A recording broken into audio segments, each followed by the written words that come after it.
The village elder said they'd only survive the winter if someone died early. And he wasn't joking. There are 200 children in the village, and you can see the ribs of half of them. And a boy named Dan sits in a dugout with a pencil that turns his drawings into real things. He knows what bread looks like. He knows what salt looks like. He knows too much. But let's rewind half a day. Dan opens his eyes and sees a foreign sky, gray, low. He's lying in the mud right at the water's edge. Reeds are poking his cheek.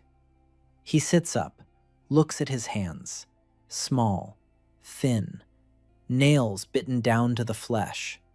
He stares at his reflection in the water. A boy of about 12 is looking back at him, skinny, cheekbones high, with dark circles under his eyes. Dan raises his hand. The boy in the water raises his hand, and something snaps inside. 22 years of life in Brooklyn, subway steps, rain, a tablet under his arm. All of that happened for the last time. Forever. He died. And now he sits in the mud by a strange river in a strange body and can't even cry because the tears are someone else's too. A stranger's memory opens up on its own. His mother died of a cough 2 years ago. Only Grandma Maeve remains.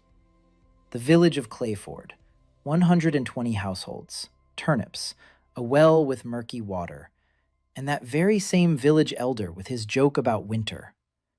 Dan clenches his teeth. For 20 years he drew for children's books, cross-sections of sailing ships, diagrams of locks, how a mill works, how a Roman legionnaire dressed. This entire library sits in his head, whole, untouched. Only now the owner of the library weighs 30 kilograms and his knees are buckling. And then he notices a bundle in the reeds, oiled leather, soaked laces. His hands reach for it on their own, just as an artist reaches for paper. He unties the string. Inside is a sketchbook, leather-bound, thick pages, and a stub of a pencil. The lead is intact. Dan takes the pencil. 20 years of muscle memory don't ask for permission.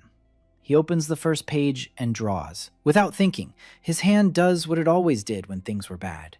It draws what he wants most of all. A warm roll, round, with a crack in the crust. Stroke by stroke, shadow, volume, and the page flares up, not with fire, with light. Warm, golden, the drawing sinks into the paper and vanishes, and a roll falls onto Dan's lap. Real, hot. It burns his thigh through his pants. Steam rises from it, and it smells like the bakery on Flatbush Avenue at 6 a.m. Dan holds it with both hands and cries, quietly, like a grown-up. And then he takes a bite. The crust crunches. The crumb is soft, real. This isn't a dream. It's a new life. And she's 12 years old. Dan finishes the roll, closes the album, presses it to his chest, and walks home. Home is to Grandma Maeve, to a dugout with a dirt floor, to the smell of boiled turnips and smoke, to the old woman who skips meals so he can eat every day. On the way, his Brooklyn mind counts it all up. 20 houses without roofs, 13 wells for the whole village, half of them with murky water. Not a single streetlight, not a single glass object, not a single decent pair of shoes. Children with swollen bellies, a professional habit. First you count, then you draw. Granny's dugout hut is sunk into the ground at the edge of the village. A thatched roof, a door made of 3 planks held up by a rope. Dan pushes it open and goes inside. It's dark inside. It smells of smoke and herbs. Granny Maeve is sitting by the stove, small, thin. Her back is hunched. She turns around. Her eyes are light and stern.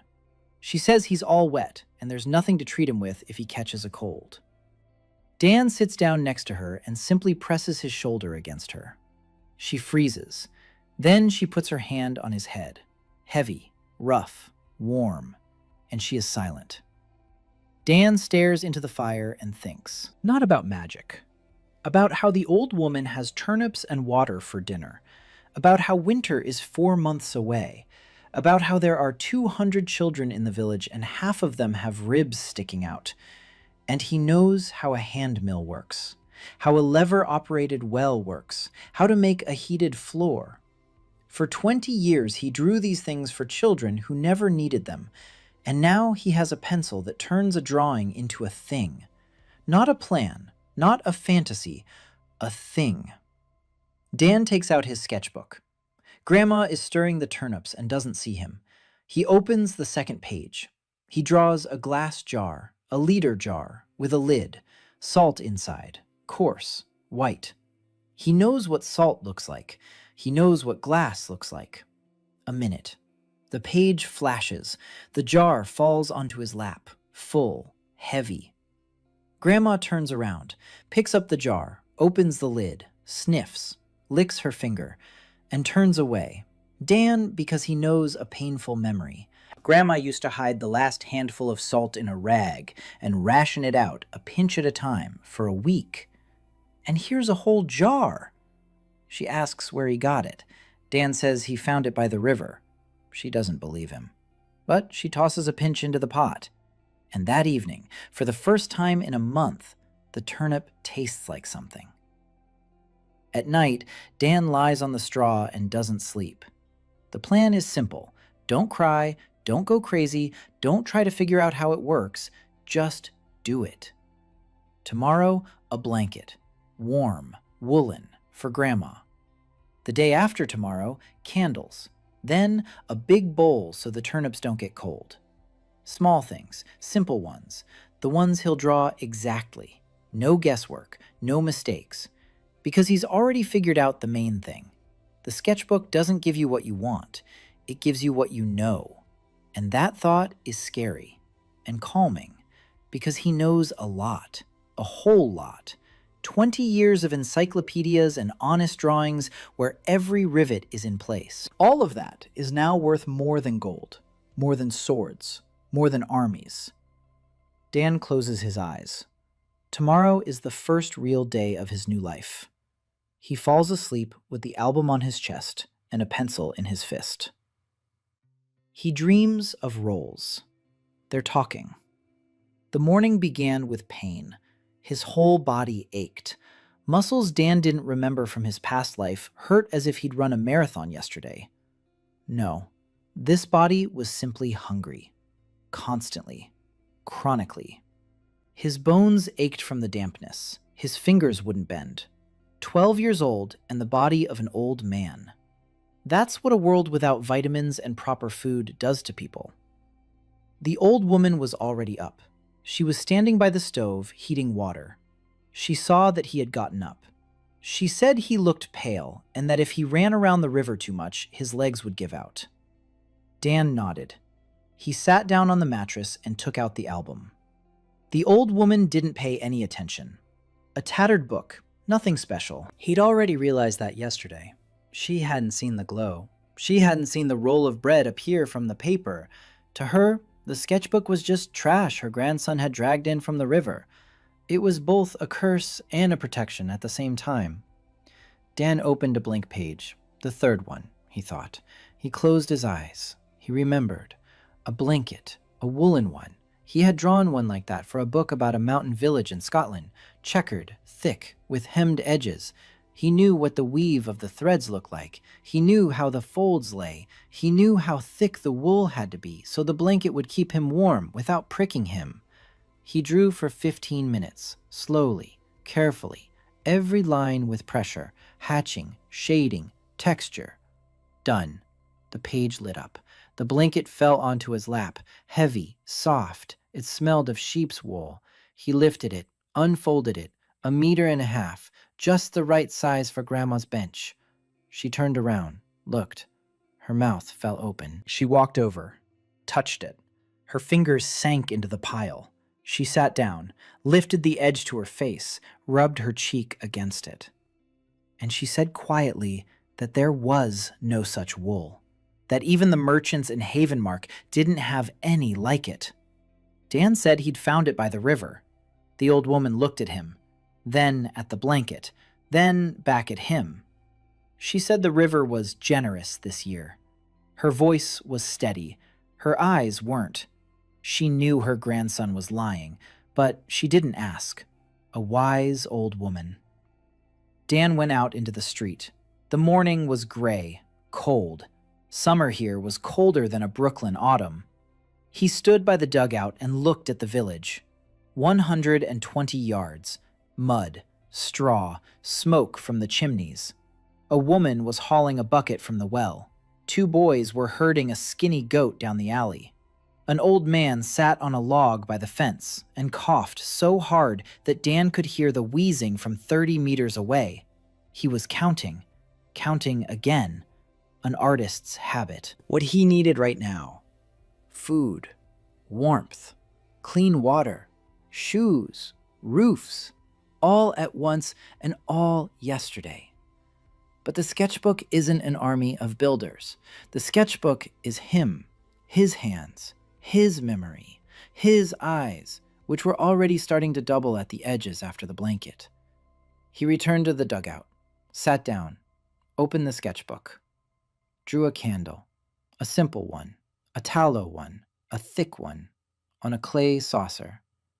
He knew what a candle looked like, knew how the tallow formed around the wick, knew the diameter, the length, the proportions.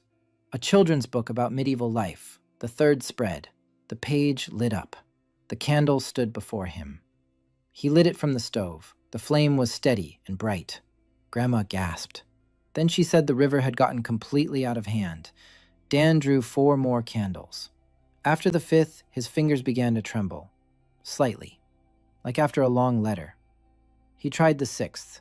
The line went wild. The shading blurred. The candle came out crooked, leaning to one side, with an uneven wick. The page lit up. The candle appeared. Crooked, leaning, with a wick sticking out to the side. It burned, but smoked. He understood. The sketchbook doesn't forgive fatigue. What is drawn is what will appear. A crooked candle will be crooked. A tired hand will produce a tired result. This isn't wishful thinking. It's a tool. And a tool has its limits. The limit is himself. Dan put down his pencil, lay down on the mattress, closed his eyes. His head was buzzing. Spots floated before his eyes. He lay there for 3 hours. Grandma covered him with a new blanket. It was warm and heavy and smelled of wool. Dan fell asleep and woke up in the evening. The headache was gone. His hands weren't shaking. He got up. Grandma was cooking turnips. Again, always turnips. Dan sat down at the table. He thought, and drew a pot of porridge. Not abstract porridge, specific porridge. Oatmeal. He knew what oats looked like. He knew what cooked porridge looks like in a pot. Thick, steaming. A clay pot. Simple, wide, with handles. The page lit up. The pot stood on the table. Grandma came over. She sniffed it. Silently, she picked up a spoon. Silently, she tasted it. Silently, she sat down and began to eat. Dan ate with her. They sat in silence and ate the porridge. Warm, real, with salt from yesterday's jar. It was the best meal of his 2 lives. On the 2nd day, he drew 3 bowls, deep ones, clay ones, with thick walls, for himself, for Grandma, and 1 extra. On the 3rd day, Grandma took to her bed. In the morning, she got up as usual. She made it to the stove and doubled over. Her face turned gray. She clutched her stomach and breathed in short, ragged gasps. Dan caught her, carried her to the bench, laid her down. She weighed as much as an empty sack. He ran to find a healer. Nora Ashford lived 4 houses down. A young woman with dark hair tied back with a rag. Her hands were dry from herbs. Her eyes were serious. She came. She examined the old woman. She felt her stomach. She sniffed her breath. She said it was an old ulcer, aggravated by hunger. that she needed rest and good food, and that the village had neither. Dan asked her straight out. She replied that she might hold out until morning. She left. Dan stood in the doorway and watched her go. Then he closed the door. He sat down on the floor next to Grandma's bench. He took out his sketchbook. His hands were shaking, not from fatigue, from fear. He couldn't draw a cure. He wasn't a doctor. He wasn't a pharmacist. He didn't know what an ulcer pill looked like on the inside. But he knew something else. He remembered. Mom, the kitchen in Brooklyn, a white cabinet above the sink, the medicine cabinet, a little box, purple, with writing on it. He'd seen it hundreds of times, every morning. Mom took it before breakfast, washed it down with water. She said that without it, her stomach would kill her. Omeprazole, 20 milligrams, a white capsule with a pink stripe, in a clear blister pack. He closed his eyes. He remembered. Every detail. The size of the capsule, the shape of the blister pack, the font on the packaging. He didn't know how the medicine worked inside, but he knew exactly what it looked like, down to the last detail. Dan opened the page. He drew it, a glass vial, simple, with a stopper. Inside, 14 capsules, white with a pink stripe, on a paper label in his own handwriting. Omeprazole 20 milligrams, 1 in the morning, 14 days. Next to it, he drew a mug, a clay one, with boiled water, because Grandma drank from the well where leaves floated. The page lit up. The bottle and the mug stood before him. Dan picked up the bottle, turned it. The capsules inside were real. He opened the stopper, took one out. It felt smooth and light between his fingers. He woke his grandmother. She opened her eyes, cloudy, sick. He said it was medicine, that she needed to swallow it and wash it down. She said it was as bitter as a priest's conscience. She swallowed it, washed it down, closed her eyes, and fell asleep. Dan sat beside her all night. He didn't sleep. He counted her breaths. Toward morning, she stopped moaning. Her breathing evened out. Her face turned pink. Dan rested his head on the edge of the bench and closed his eyes for a second. He woke up to a sound. The old woman was standing by the stove, alone, on her own 2 feet. She was heating water and grumbling that the firewood was damp. Dan looked at her and couldn't move. She turned around, said he was sitting there like a log, and told him to go get some water. Then a neighbor came by. Grandma told her that her grandson turned out to be a doctor and that the rascal hadn't said a word. The neighbor looked at Dan. Dan was sitting on the porch with a photo album on his lap, thinking. He wasn't a doctor. He just remembered the contents of his mother's first aid kit. How much else did he remember? Toothpaste, iodine, bandages, aspirin, hydrogen peroxide. Small, simple things that would be worth more than gold here. Because here, people died from a simple cut. Nora's husband died from an infection after a cut, because there were no clean bandages. Dan closed the album. He tucked it under his arm. He stood up. He went into the dugout. The old woman was eating porridge from yesterday's pot. He had warmed it up on the stove. The old woman said the porridge was still good, that it usually goes sour by morning, but this hadn't. Dan said nothing. He didn't know why. Maybe because drawn food didn't spoil. Maybe because there was nothing to spoil. He made a mental note of it. Materialized food doesn't spoil. He'd have to test it. He spent the whole day with the old woman. He gave her the second capsule in the evening. She swallowed it without complaint. By the evening of the 4th day, the old woman was walking around the yard on her own. She scolded the chickens. She scolded the neighbor's cat. She scolded the weather. Dan sat in the shed and drew. For the 3rd night in a row, he drew the same thing. A hand mill, a millstone, 2 stone discs, an axle, a handle, a wooden frame, a grain funnel. He knew how it worked. He had drawn a cross-section of a hand mill for a children's encyclopedia 4 years ago. He'd spent a week on research. He'd gone to a museum. He took photos. He measured. The problem was the scale. A mill isn't a loaf of bread. It's a heavy, complex thing with a dozen parts that have to fit together. The first drawing didn't work out. The millstone appeared, but it was too thin. It cracked when Dan tried to turn it. Second drawing. The millstone is thicker. The axle is longer, but the handle didn't line up with the axle. A gap. Dan sat in the shed by candlelight and was angry. Not at the book, at himself. He knew what a mill looked like, but knowing what it looks like and knowing how it works are two different things. An illustrator draws the exterior. An engineer draws the mechanism. Dan was an illustrator, but an illustrator who had been drawing technical cross-sections for children for 20 years. Who knew that a child would notice if a gear didn't mesh with another gear? Who was used to precision? He sat down, closed his eyes, recalled every page, every drawing, every detail. He redrew it for the 5th time, the 5th evening.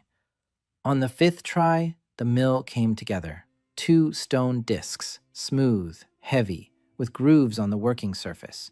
An oak axle, a handle for 2 hands, a stable frame, a smooth funnel. He assembled it on the barn floor from 4 separate drawings because the entire mill wouldn't fit on a single page. Each sheet provided a detail, a millstone, the frame, the axle, the hopper. Dan assembled them by hand. He adjusted them. The axle slid into the groove. The handle fit snugly. He poured a handful of grain from his grandmother's sack. He turned the handle. The millstone began to turn, heavily, with a creak. The grain cracked. Flour poured out of the slot. Coarse, gray, real. Dan stopped. His hands were shaking. His vision was double. His head was splitting. 5 evenings of work, dozens of sketches, dozens of failures. And there it stood. A hand mill. The first in Glignani Broad. He stepped out of the shed. It was morning. His grandmother was standing in the yard. He told her he'd made something.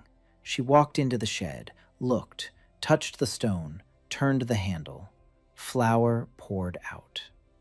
His grandmother stood up straight. She looked at Dan and said just one word.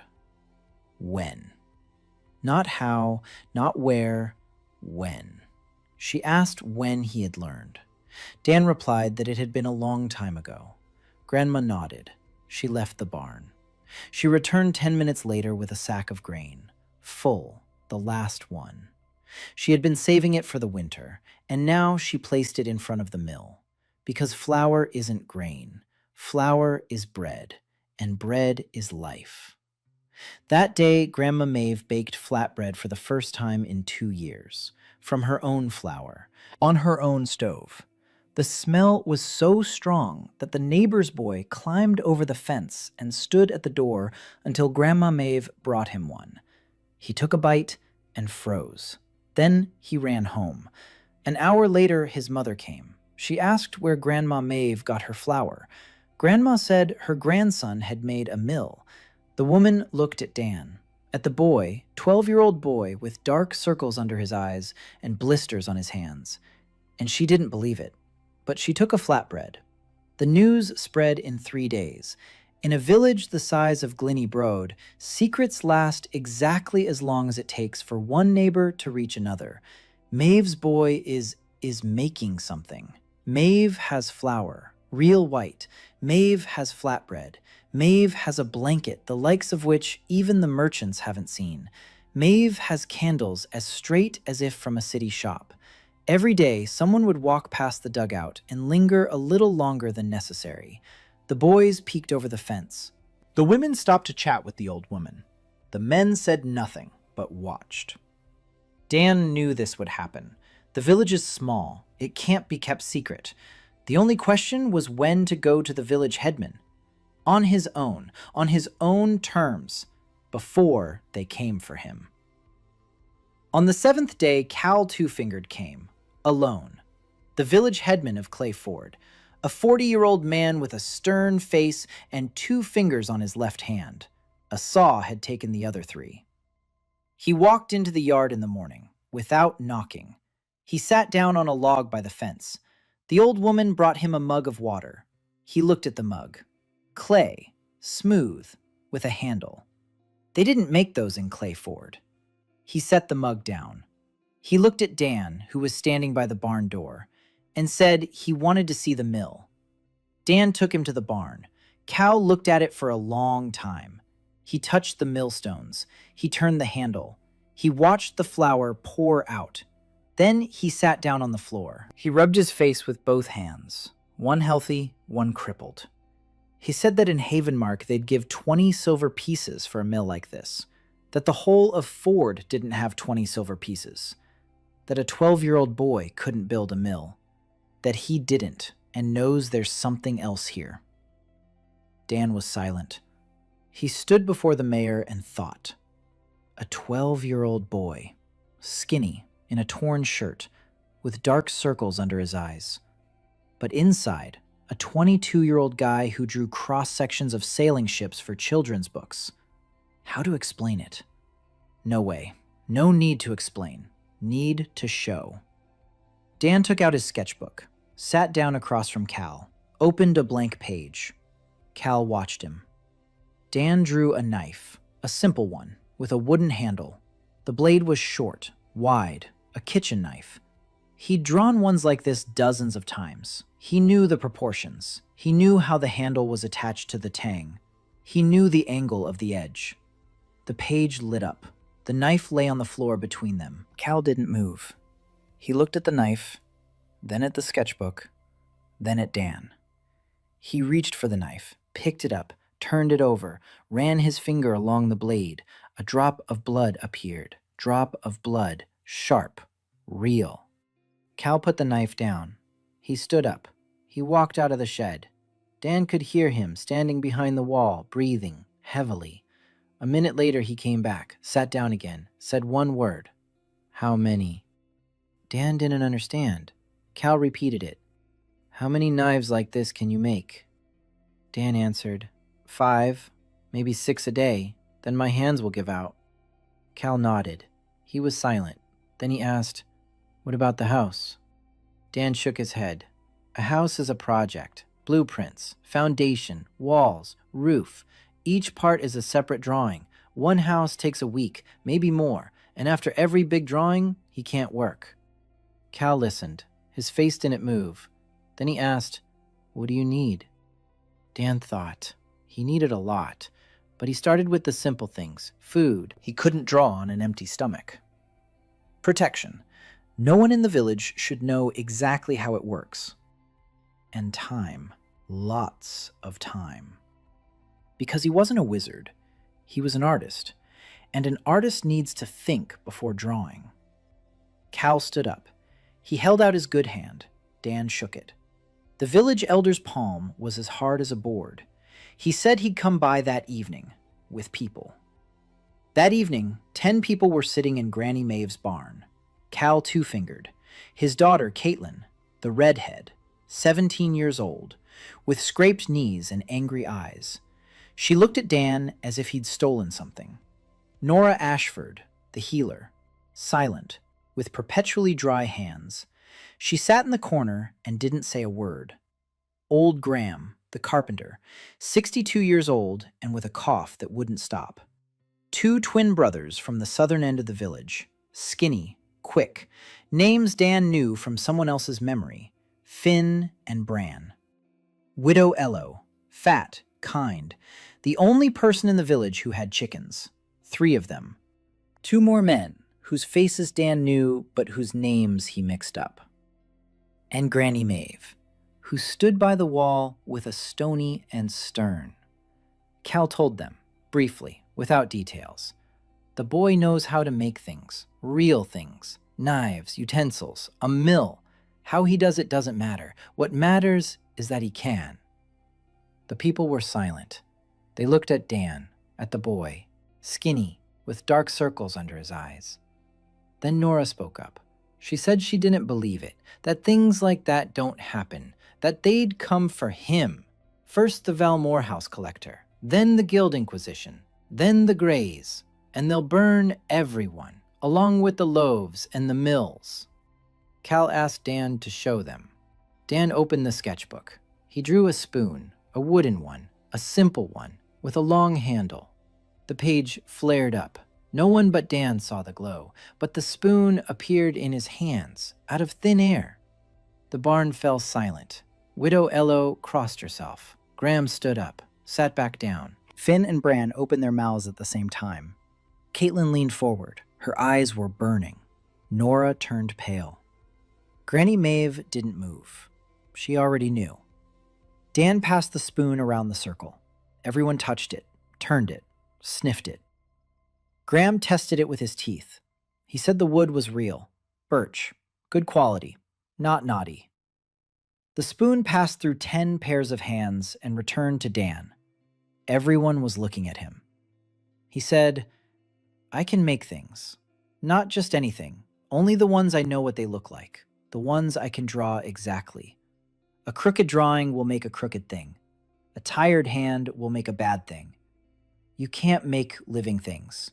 You can't make big things quickly. Small things are possible, but even small things take energy. 5 knives a day and he's out cold until morning. A mill takes a week. The house might take 2 weeks. A wall, a bridge, that's months." He spoke and saw the faces change. Cal was thinking. Nora was afraid. Caitlin wanted everything at once. Graham was calculating. The twins exchanged glances. Cal spoke first. He said they had to decide what to do first. Winter in 3.5 months. What was needed? Roofs, shoes, food, water. In order. Nora stood up. She said they'd all gone mad, that you couldn't trust a kid who pulled spoons out of thin air, that it wasn't right, that spirits don't give things away for free, that there would be a price, and they'd all pay it. She spoke, and Dan could see she was scared, really scared, not for herself, for the village, for the children, for the old folks. She'd seen her husband die from a cut. She knew the world didn't hand out gifts. And she was right. Dan knew she was right. There would be a price. Attention, the collector, the guild, the grays. Sooner or later, someone noticed that things that shouldn't be there have appeared in a forgotten village by the Tian River. And then they'll come. But he couldn't stand watching the neighbor's baby coughing in the dugout anymore either. Dan stood up. He said, "I'm not a spirit, not a demon. I'm a boy with a sketchbook. The sketchbook does what I draw. I can draw 120 pairs of boots, warm ones, for winter, a pair for every household. I can repair 20 roofs. I can dig wells so the water is clean. I can do a lot of things, but I need help. I need time, and I need only the people in this barn to know about this." Nora stood and looked at him. Then she sat down. Then she said he was a fool, that they were all fools, and that the boots should start with the children's, because children's feet are the first to get cold. That was it. That was the decision. The first meeting of Clayford took place in Granny Maeve's barn by the light of 5 candles, 4 straight ones and 1 crooked one. They decided this: first shoes, then roofs, then wells, miracles later. Dan started the next morning. Boots, felt ones, warm, with thick soles. He knew what winter boots looked like. He'd drawn them for a book about Scandinavia. But there was a problem here. 120 households, 120 pairs. Every person has a different shoe size. You can't draw them all the same. Crooked boots will rub blisters. Blisters will get infected. An infection without antibiotics means death. Dan realized this on the second day and nearly snapped his pencil in frustration. He went to see Nora. She was surprised. He said he needed measurements of feet, of everyone in the village. Nora looked at him as if he were crazy. Then she understood and smiled for the first time ever. She said she knew every foot in the village, that she'd treated blisters, fungus, and ingrown toenails for everyone from babies to the elderly. 2 days later, Dan had a list. 120 households, 308 people. Foot sizes, approximate, but sufficient. He began to draw, pair by pair, 3 or 4 a day. He couldn't do more. After the 4th pair, his eyes would water and his fingers would go numb. He drew each pair separately, for a specific foot. Old Graham's wide foot, the widow Ello's daughter's tiny foot, the blacksmith's crooked toes from the south end, Nora's narrow, high foot, Grandma's feet, small, with bumps on the joints. For her, he drew them softer, thicker felt, a smoother sole. 5 days, 10 days, 15, he drew every day.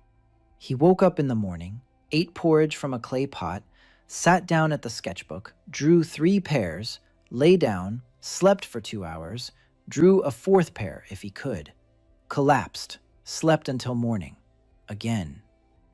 Grandma brought him food to the barn.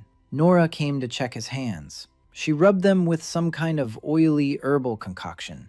She said that if his fingers gave out, he'd be as useless as a goat without horns. Caitlin brought water, and every time she stood in the doorway and watched him draw, silently, with burning eyes. On the 20th day, the boots were ready. 120 pairs. 28 of them were children's. Nora handed them out herself, quietly, in the courtyards, in the evening, without explanation. She said the merchants had left them at the fair, that Cal had haggled for them, that they'd gotten lucky. People didn't believe her, but they put the boots on their children, and for the first time in a year, the little one's feet were dry. On the 21st day, Dan didn't get up. He lay on the mattress and couldn't move his arms. Colored spots swam before his eyes. His head was splitting so badly he couldn't open his eyes. Grandma sat nearby. Nora came in. She looked at him. She said he was an idiot, that a child couldn't work 20 days without a break, that she'd tie him to a bench if he didn't rest. Dan lay there for 4 days. On the 5th day, he got up. His hands weren't shaking. His eyes saw clearly. He went out into the street. It was the middle of summer, a warm day, and he saw a little boy, about 5 years old, running down the alley in felt boots. Not his size, a bit too big, but the boy was running and laughing because his feet were dry and warm. Dan stood and watched, and he understood. He didn't want to stop. The pencil had shrunk by 1/3. Dan noticed it in the morning when he took it out from under his shirt, a charred stub. It had been as long as his index finger. Now it was half a pinky. He'd been drawing with it for almost a month, hundreds of strokes, thousands of lines. And the lead was wearing down, slowly but surely. Dan sat in the shed and looked at the pencil, and for the first time since day 1, he felt real fear. Not the fear of death, not the fear of exposure, the fear that the tool would run out, that a sketchbook without a pencil is just a book, that all his knowledge and all his memory and all 20 years of encyclopedic were worth nothing if he had nothing to draw with. He tried a piece of charcoal from the stove. He drew a mug on a blank page, a simple one. The lines were rough, uneven. The charcoal crumbled. The page didn't catch fire. Nothing happened. He tried a stick charred over a fire. Same result. A pen with ink made from walnut bark. Nothing. The sketchbook accepted only its own pencil. Dan sat and thought. Logic. An artist's logic, not a magician's. A pencil is a lead. Lead is graphite and clay. The stub is charred. So it was in the fire. The monastery burned down. The pencil survived the fire. The sketchbook survived the river. They are connected. One doesn't work without the other. So he needs to conserve the pencil. Count the strokes, not waste it on practice. Not draw anything extra. Every line is now worth a lifetime. He estimated the remaining lead, by eye, about 3 centimeters. If he draws sparingly, lightly, Precisely. Without rough drafts, maybe it'll last 6 months, maybe a year, if he stops making mistakes, if every drawing is perfect on the first try. Dan clenched the pencil in his fist. He remembered how his art teacher in school used to say that a real artist draws not with his hand, but with his head. The hand merely executes. Now, it was literal. Every drawing had to be thought through to the very last stroke before the pencil touches the paper. He stopped drawing for a week. Instead, he thought, sat in the shed, walked around the village, looked, counted, kept track in his head.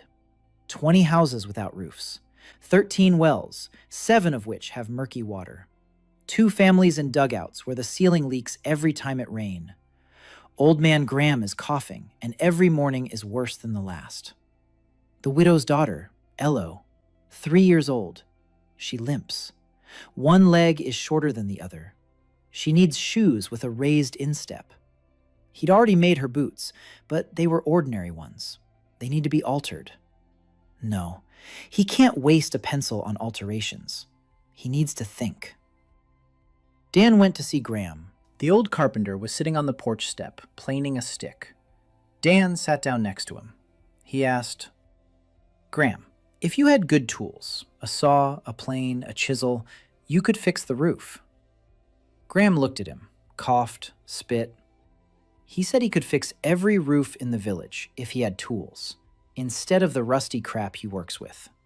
The saw is dull, the plane is crooked, there's no chisel at all. The axe has a crack in the handle. Dan nodded. That's it. Don't paint roofs, paint tools. One good plane is 20 repaired roofs. One good saw is 100 boards. One good chisel is 10 doors and 20 window frames. A tool multiplies your hands. A thing feeds you once. A tool feeds you forever. He went back to the shed, sat down, closed his eyes, remembered. The plane. He had drawn a plane for a book about a carpenter's workshop. Wooden body, steel blade, wedge, the sole as smooth as glass. He knew every detail, knew the sharpening angle, knew how the blade sat in the block, knew the width. He drew it. 12 lines, not a single one out of place. The page lit up. The plane lay before him. Dan picked it up. Heavy. Smooth. Perfect. He took it to Graham. The old man took the plane. He turned it over in his hands. He ran the sole along his palm. He set it on the board. He ran it along. A thin shavings rose. Even. Long. Graham stopped. He looked at the shavings, then at the plane, then at Dan. The old man's eyes were shining. He didn't say a word. He just sat down and started working. Dan made him a saw. A 2-handed one, with widely spaced teeth, 3 chisels of different widths, a square, a hammer with the right balance. Each tool a single design, each design with a minimum of lines, economy of pencil strokes. Graham worked like a man possessed. In the first week, he repaired 4 roofs. In the second, 6. 2 men from the south end came to him. They said they knew how to handle a saw, too. Graham gave them work. Dan drew 2 more sets of tools, smaller, simpler, but functional. 3 carpenters were repairing roofs. Dan was drawing tools. Economically. Exactly. Every evening he checked the length of his pencil. He counted. The following week he went to the wells. 7 out of 13 had murky water. He stood over one of them and looked down. Mud. Leaves. The walls were crumbling. The timber frame was rotten. He knew how a good well was built. He was drawing for a book about a medieval town. Stone masonry. A clay ring around the shaft to keep groundwater from seeping in. A wooden gate with a bucket on a chain.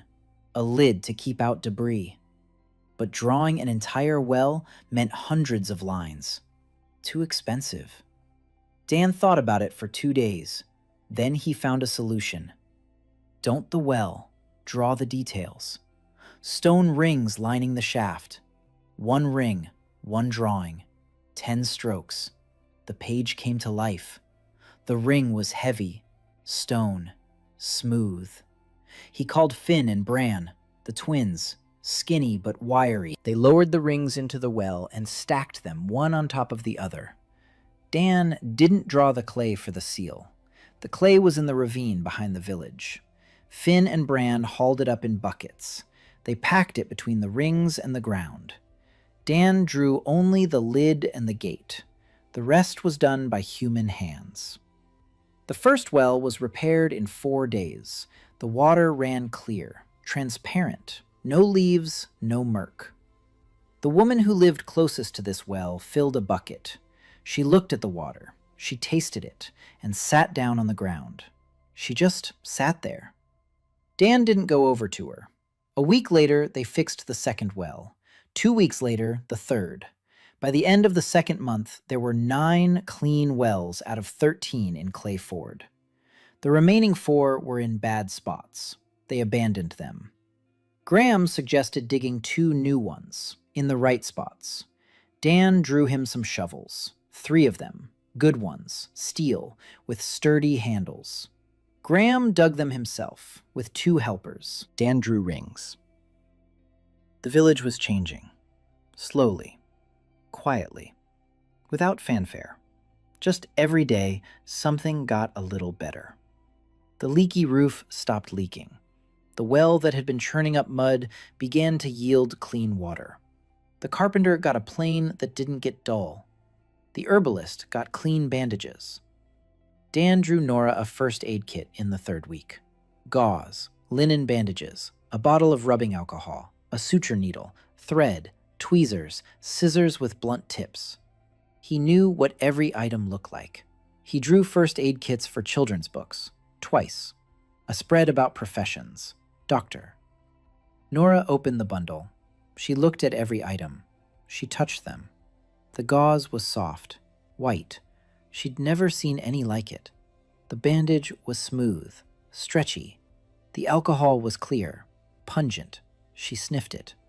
Her eyes narrowed. She knew what strong drink was, but this wasn't a drink. Dan explained. For wounds, to wipe them down before stitching. Kills germs. Nora listened. Her face didn't change, but her hands were shaking. When Dan left, she closed the door and sat alone in the dark, with the first aid kit on her lap. Because if she'd had that first aid kit 2 years ago, if she'd known to clean the wound and stitch it up with a clean needle, her husband would still be alive. Dan knew. He didn't say anything. There are things words can't fix. The next day, Nora came to him. She said she needed more gauze, more alcohol, and she needed to know what else he could draw. Dan sat down next to her. He took out his sketchbook, and for the first time in a month, he drew not an object, but a picture, an explanation. He drew hands, washing each other, water, soap, bubbles. Nora watched. He drew little creatures next to them, round, with teeth, evil. They're germs. He couldn't explain in words what bacteria were to a 4.5-year-old healer who believed in spirits and bad air, but he could draw it. Little angry things live on hands, in water, in dirt. They get into a wound, and the wound rots. Soap kills them. Hot water kills them. Rubbing alcohol kills them. Nora looked at the drawing for a long time. Then she said that the little nasty things were demons. Dan said that was fine too. The main thing was to wash your hands. Nora snorted. But she washed her hands. From that day on, every time before touching a patient, with hot water, with the soap that Dan had drawn, alkaline, simple, yellow. It smelled like grease. He knew the recipe. He'd drawn a soap factory for a book about 18th century life. Tools aren't things. Tools multiply hands. Soap isn't a thing. Soap multiplies health. Knowledge isn't a thing. Knowledge multiplies everything. Dan sat on the porch in the evening and watched as Graham nailed a board to the roof of the neighboring house. The hammer's knock was steady, confident. 2 months ago, the old man had been sitting on a log, coughing. Now he was working, with good tools, with helpers, with materials. The cough hadn't gone away. But Graham was working, because he finally had hands.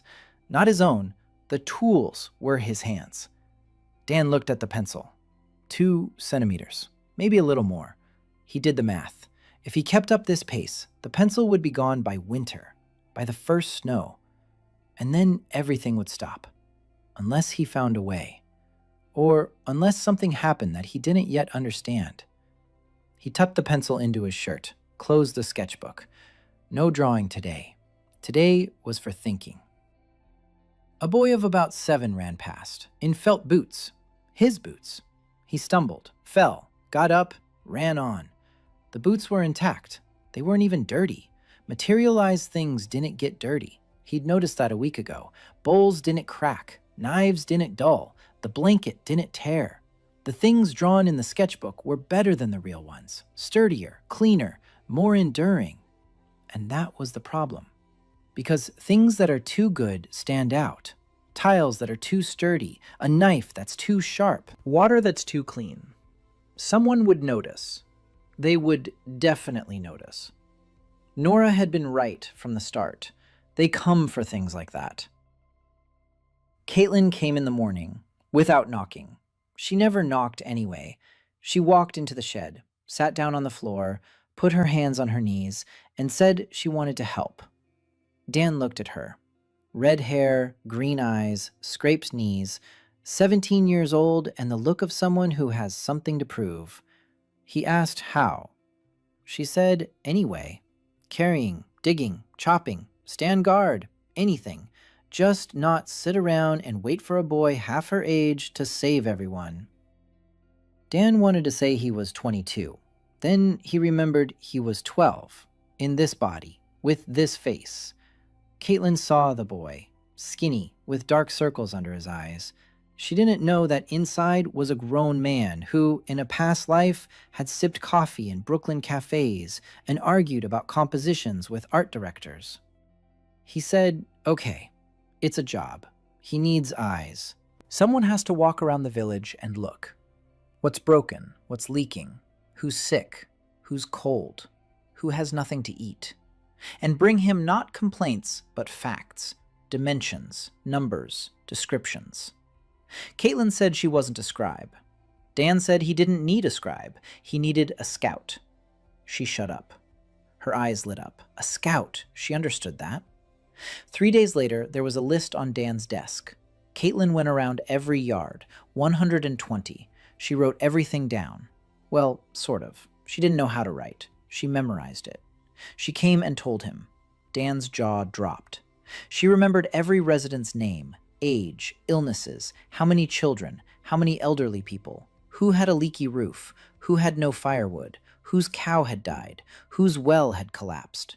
She spoke for 2 hours, without stopping. Dan listened and drew in his head, not on paper, in his head, a map of the village, with notes, with priorities, with numbers, a professional habit. A concept artist always draws a map before drawing the world. When she finished, Dan said she had a gift. Caitlin blushed. Then she got angry. She said there was nothing to laugh about. Dan wasn't laughing. She really did have a gift. A memory for people, for details, for little things. An artist sees things. Caitlin saw people. It was more valuable than any tool. From that day on, Caitlin became his right-hand woman. She came in the morning, reported. Left.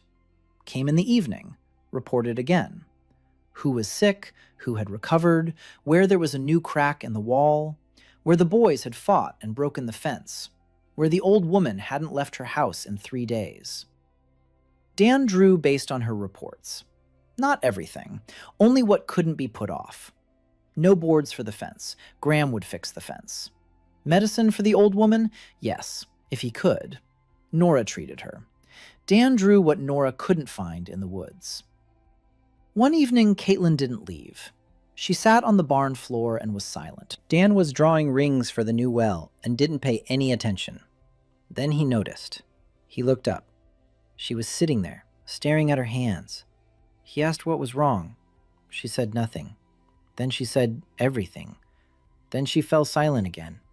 Dan put down his pencil. He waited.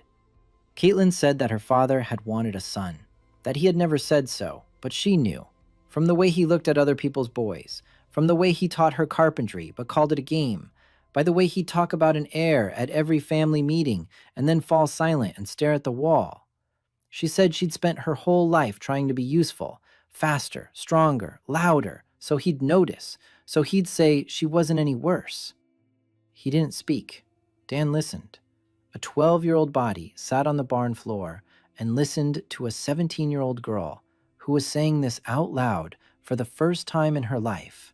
And inside, a 22-year-old guy from Brooklyn thought that some things never change in any world.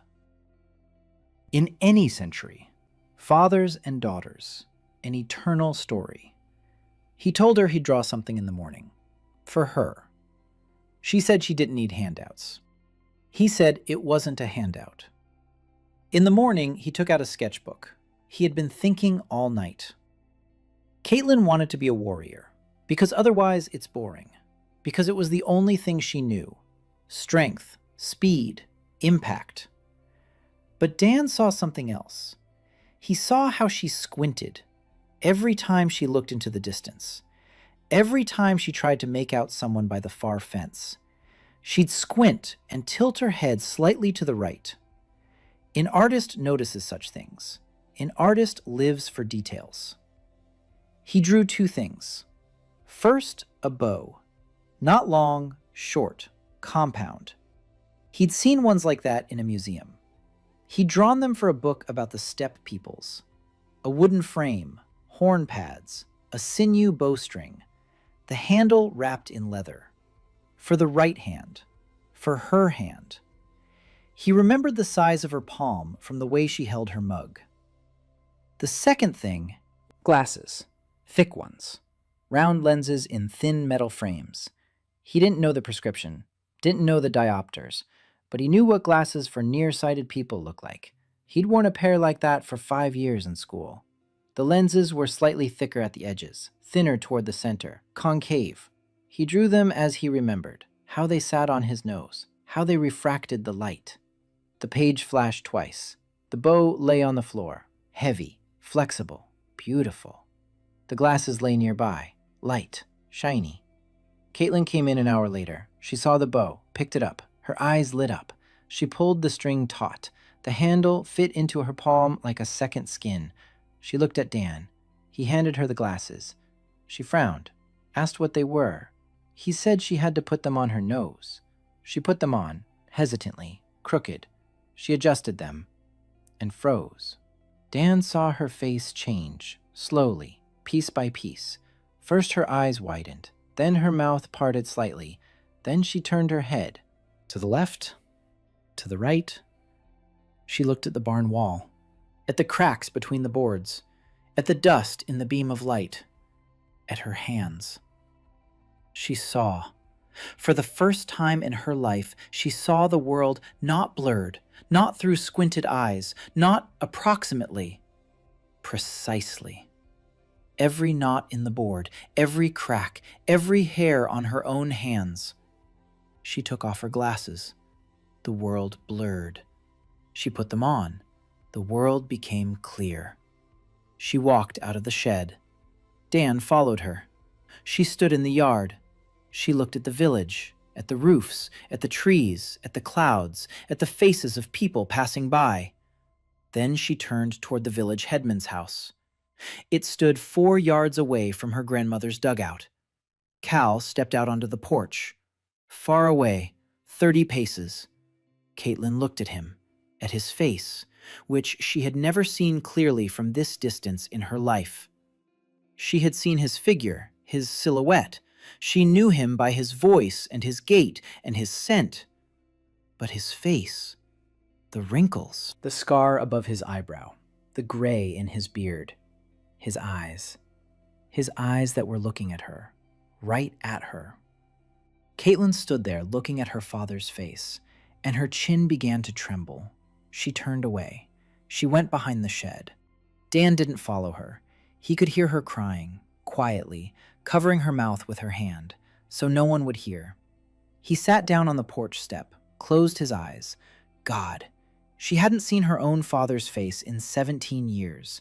She'd lived in a blurred world for 17 years, and she'd argued, she'd run, fought, screamed, but all she needed to do was see. 10 minutes later, Caitlin came out, eyes red, face angry.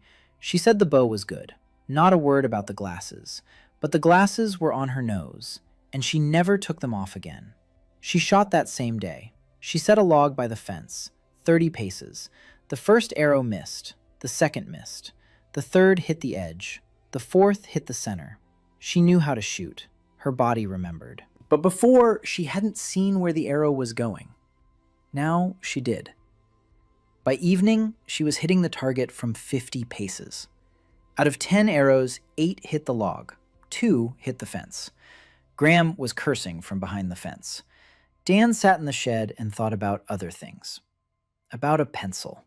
About how every drawing is a choice. Glasses for Caitlin or a ring for the well. A bow for Caitlin or a saw for Graham. Every time he draws something for one person, he isn't drawing something for another. And the list just keeps growing. The next day, Nora came. She brought a basket of herbs. She said she'd come to show him what she had. She laid them out on the table. Dan watched. Dried leaves, roots, berries, bark. Nora named each plant, what it was for a cough, for fever, for stomach aches, for insomnia. He listened and drew in his head. Not things, connections. Nora knows herbs. He knows tools. She doesn't need medicine. She needs a mortar, scales, storage jars, measuring spoons, things that will let her work more precisely on her own, without him. He told her that. She looked at him for a long time. Then she said he was a strange boy, that a normal kid would have offered to draw a golden crown instead of a mortar for a herbalist. Dan said nothing. He drew her a mortar that very evening. A stone one, heavy, with a pestle that fit the diameter perfectly. Measuring spoons, 3 sizes, wooden, with markings. 3 jars made of thick glass, with ground-in stoppers. Nora took everything without a word. She left. She returned an hour later. She brought him a bundle of dried mint. She put it on the table. She said it was for a headache. Brew it. Drink it. Don't argue. Dan looked at the mint and thought that this was the first time someone had treated him rather than the other way around. The days passed. Summer was past its midpoint.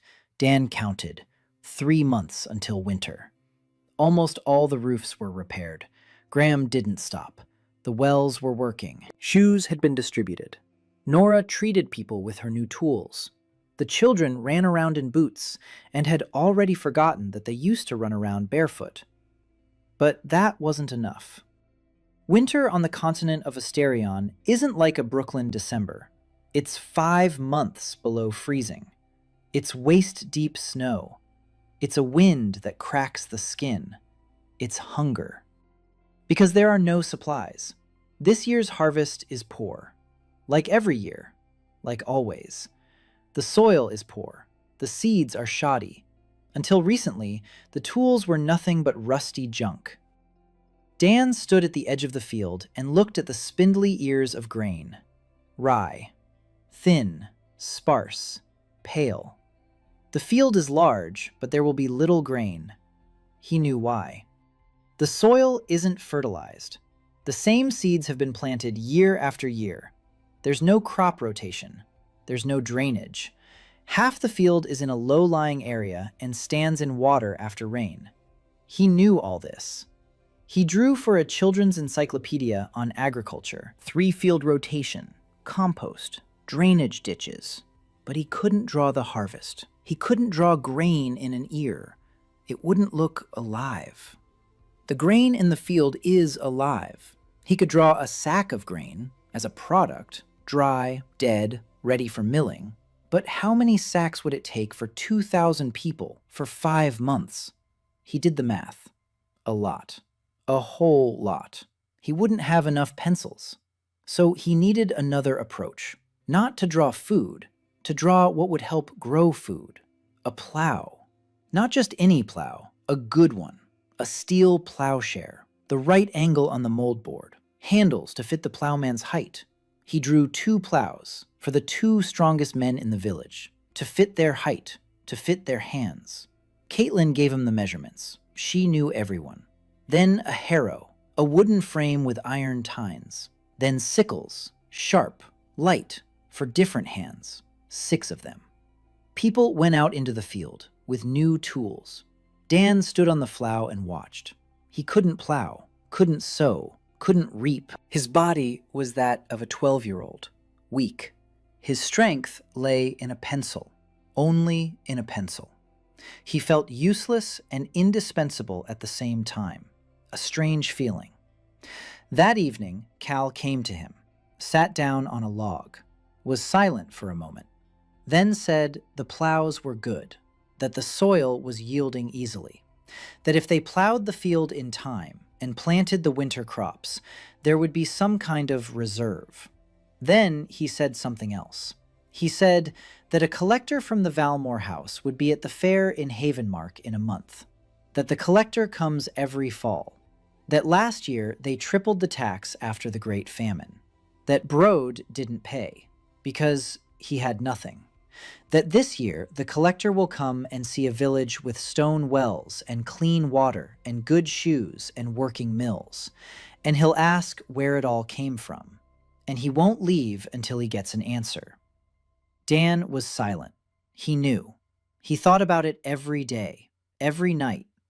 Nora had been saying it from day one. They come for things like this. And here it is. They're coming. In a month. Cal asked what to do. Dan said he didn't know, not yet, but he'd think about it. Cal stood up. He walked to the door. He stopped. He turned around. He said that the boy had saved his village, no matter what happened next. He remembers that. Dan sat in the darkening barn and listened as Caitlin shot at a log behind the wall. The thud of arrows, time after time, steady, confident. She could now see where she was aiming, and she was hitting her mark. He took out a pencil, 1.5 centimeters, maybe a little more. Time was running out. The pencil was running out. Winter was approaching. And behind Winter stood the collector of Valmore House. And behind the collector stood the house itself. And behind the house stood the world, an entire continent, which knew nothing of the boy with a sketchbook in a forgotten village by the Tien River. Not yet, anyway. Dan closed the sketchbook. He lay down on the mattress. His grandmother brought him a flatbread and a mug of warm tea. Mint. Norin's recipe.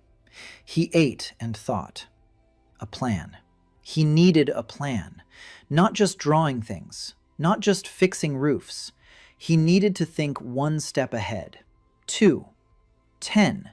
Because the world wouldn't wait for Clay Ford to play at Miracles. The world would come.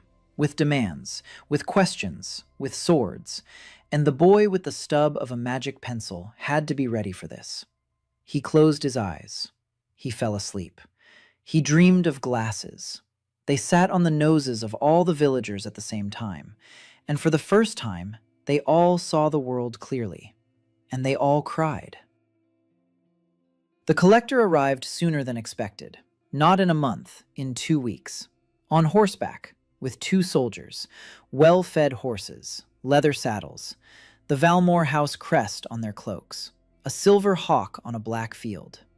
Dan saw them from the roof of the barn where he was helping Graham nail down the ridgepole. 3 horsemen on the road from Havenmark, slow, confident. He climbed down from the roof. His hands were shaking, not from fatigue. He ran to Cal. The village elder already knew. Caitlin had run up a minute earlier. She'd seen them from the hill, with new eyes, with new glasses. 2 kilometers away. Cal stood in the middle of the yard and thought. His face was stony. He said to hide everything that could be hidden. Dan knew there was nothing to hide.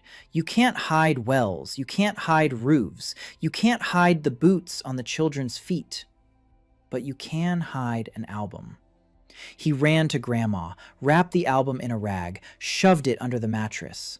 Then he changed his mind. He pulled it out, wrapped it in the oiled leather he'd found it in, carried it to the garden, buried it under an apple tree. Grandma watched from the window. She said nothing. The collector's name was Wren Haskell. Short, skinny, about 35, a sharp face, quick eyes. He dismounted at the village headman's house and looked around, slowly, carefully. Dan stood in the crowd, between Caitlin and the widow Ello, one of many, a boy, skinny, inconsequential. Wren looked at the village, and Dan saw how his eyes were taking stock, just as he himself had taken stock on the first day. Only Wren was counting something else, not cracks or hungry children. He was counting wealth.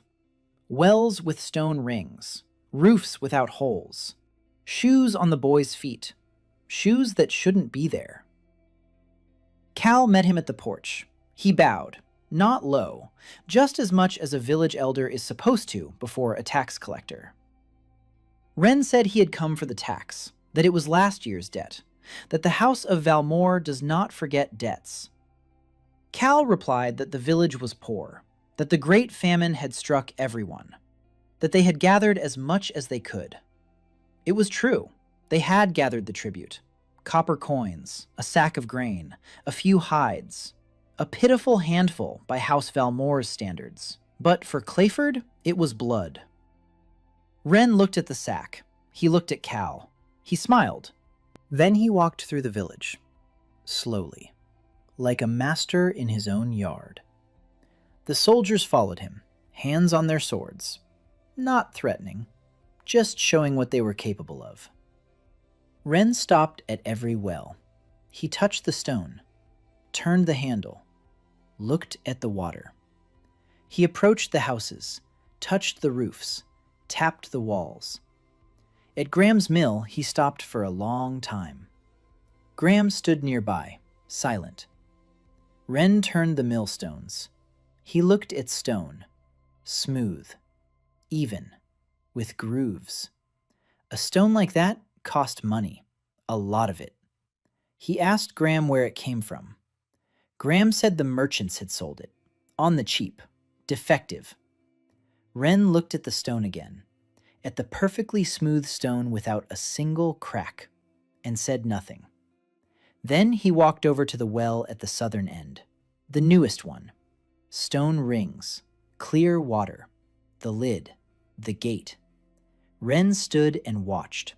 Then he turned to Cal, said that for a poor village, they had a lot of stonework. Cal replied that the people had been working, that they'd found stone in the ravine, that they'd been working all summer. Wren nodded. He didn't believe it. It was obvious. His eyes were like those of a man putting together a puzzle and missing a single piece. He walked around the village for another hour, peered into yards, talked to people. People answered what they'd agreed to say. Merchants, found it, traded it, lucky break. Wren listened, nodded, jotted something down in a notebook, a small one, leather-bound. Dan stood by the fence of his grandmother's yard and watched. His heart was pounding. A 12-year-old's body couldn't hide its fear. His knees were shaking, his palms were sweaty. He clenched his fists so no one would notice. Caitlin stood beside him, without her glasses. She'd taken them off when she saw the horseman, hid them in her bosom. Smart girl. Glasses are something you can't explain in a village. No merchant would sell glasses in Clayford. Wren reached his grandmother's yard. He stopped. He looked at the dugout, at the thatched roof, at the door made of 3 planks. Then he looked at Dan, a boy, skinny, dirty, a torn shirt, barefoot. Dan had taken off his boots on purpose. He hid them. Wren walked past. Didn't linger. Just one of many yards. Nothing interesting. Dan exhaled. Wren returned to the village headman's house, sat on the porch, asked for water. Cal brought it, in a clay mug, an ordinary one, an old one, a cracked one, not the smooth mug Dan had made. Cal wasn't a fool. Wren drank the water and thought. Then he said, the village had changed. Since last year, the wells, the roofs, the mill, the shoes, that costs money. If the village has money for stone and craftsmen, then it has money for taxes. He raised the figure, double what Cal had brought. Cal turned pale, said there wasn't that much, that people were hungry, that winter was coming. Wren said that wasn't his concern, that House Valmore protects these lands. That protection costs money. That if the village doesn't pay, the house won't protect them. And without the house's protection, the Greys would come. And the Greys don't bargain. It was a threat. Polite, calm, businesslike. Not malicious, just calculation. Dan stood around the corner and listened. And he understood. Wren isn't a villain. Wren is doing his job, like a tax inspector in Brooklyn, without hatred, without pity, with a book and a pen. That was scarier than swords. You can fend off swords. You can't fend off a book. Cal bargained, for a long time, hard.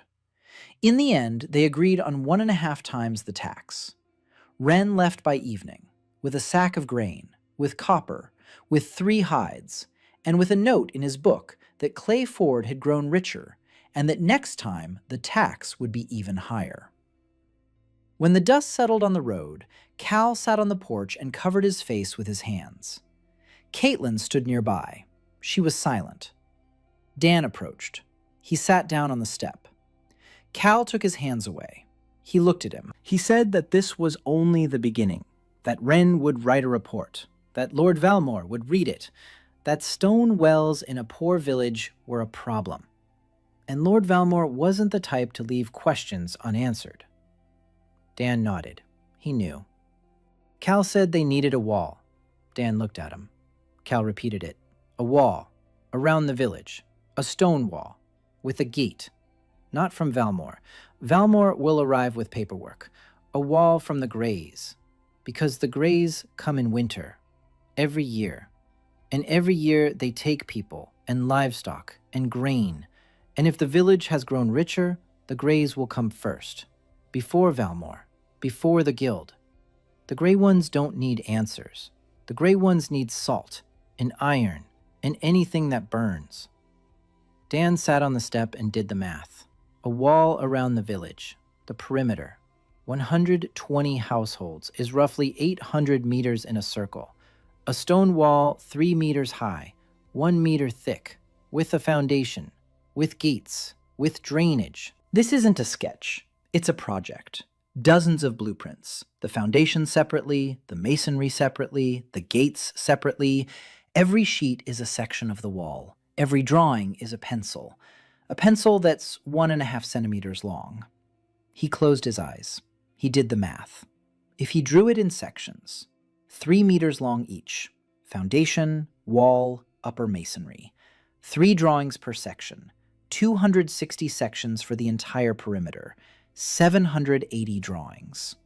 There won't be enough pencil, not even close. So he can't draw the whole wall. He needs to think. Like with the wells. Don't draw the whole thing. Draw an element, a stone block, big, heavy, 1 drawing, 10 lines. The block appears. People are laying it. Mortar made of clay and lime. Clay in the ravine. Lime can be burned from shells, river shells. The Tien is full of shells. Dan isn't drawing the wall. Dan is drawing bricks, and people are building the wall. He opened his eyes, looked at Cal, said there would be a wall. But not tomorrow. And not by himself. He needs people. Lots of people. Every able-bodied man and woman in the village. Every day. From morning till nightfall. He'll provide the materials. They'll provide the labor. Cal stood up. He held out his hand. Dan shook it. The next morning, Dan stood at the eastern edge of the village with a sketchbook tucked under his arm, looking at the ground. This is where the wall will begin, from the east, where the grays come from. He took out the sketchbook. He opened a page. He drew a stone block, 40 centimeters long, 20 high, 20 wide. Granite, smooth, hewn, with flat edges. He knew what hewn stone looked like. He had drawn stonework for a dozen children's books. Castles, fortresses, bridges, Roman roads. 8 lines, at least. The page lit up. The block lay on the ground. Heavy, gray, perfect. Finn tried to lift it. He groaned. Heavy. He and Bran lifted it together, carried it, laid it in a row. Dan drew a second one. A third. A fourth. A fifth. By noon, he had 12 blocks and trembling hands. His head was buzzing. His eyes were watering. He lay down on the grass and looked up at the sky. 12 blocks, 3 meters of wall, if you count 2 rows high. But 6 rows are needed. 36 blocks per section. 260 sections. 9,360 blocks. 12 a day. 780 days. 2 years. The pencil would run out in 3 months. The math didn't work. He lay on the grass and thought, there's another way. There has to be. He remembered the Romans, how the Romans built walls, not from hewn stone, from concrete, wooden formwork, mortar inside, gravel, pebbles, lime, water. The mortar sets, the formwork is removed, the wall stands. Roman concrete has stood for 2,000 years. He doesn't need to draw 9,000 blocks. He needs to draw the formwork, wooden molds, and teach people how to make mortar. Lime from seashells, sand from the river, pebbles from the shore, water from the well. Everything is there. Everything is close by. Dan sat down. His head was still spinning, but his thoughts were clear. He went to Graham, explained. We need wooden boards, long ones, 3 meters, half a meter high, with struts. You set 2 boards parallel to each other, pour mortar between them. Wait, it sets. Remove the boards, set them on top. Next layer. Graham listened, scratched the back of his head, said he'd seen something like that, in his youth, on a construction site in Havenmark.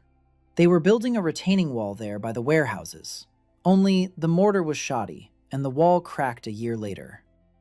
Dan said the mortar would be good. He'd draw up the recipe. No, he'd draw the proportions, with pictures, like for kids. 1 part lime, 3 parts sand, water, mix, pour. Graham nodded. He didn't need explanations. He needed materials and tools.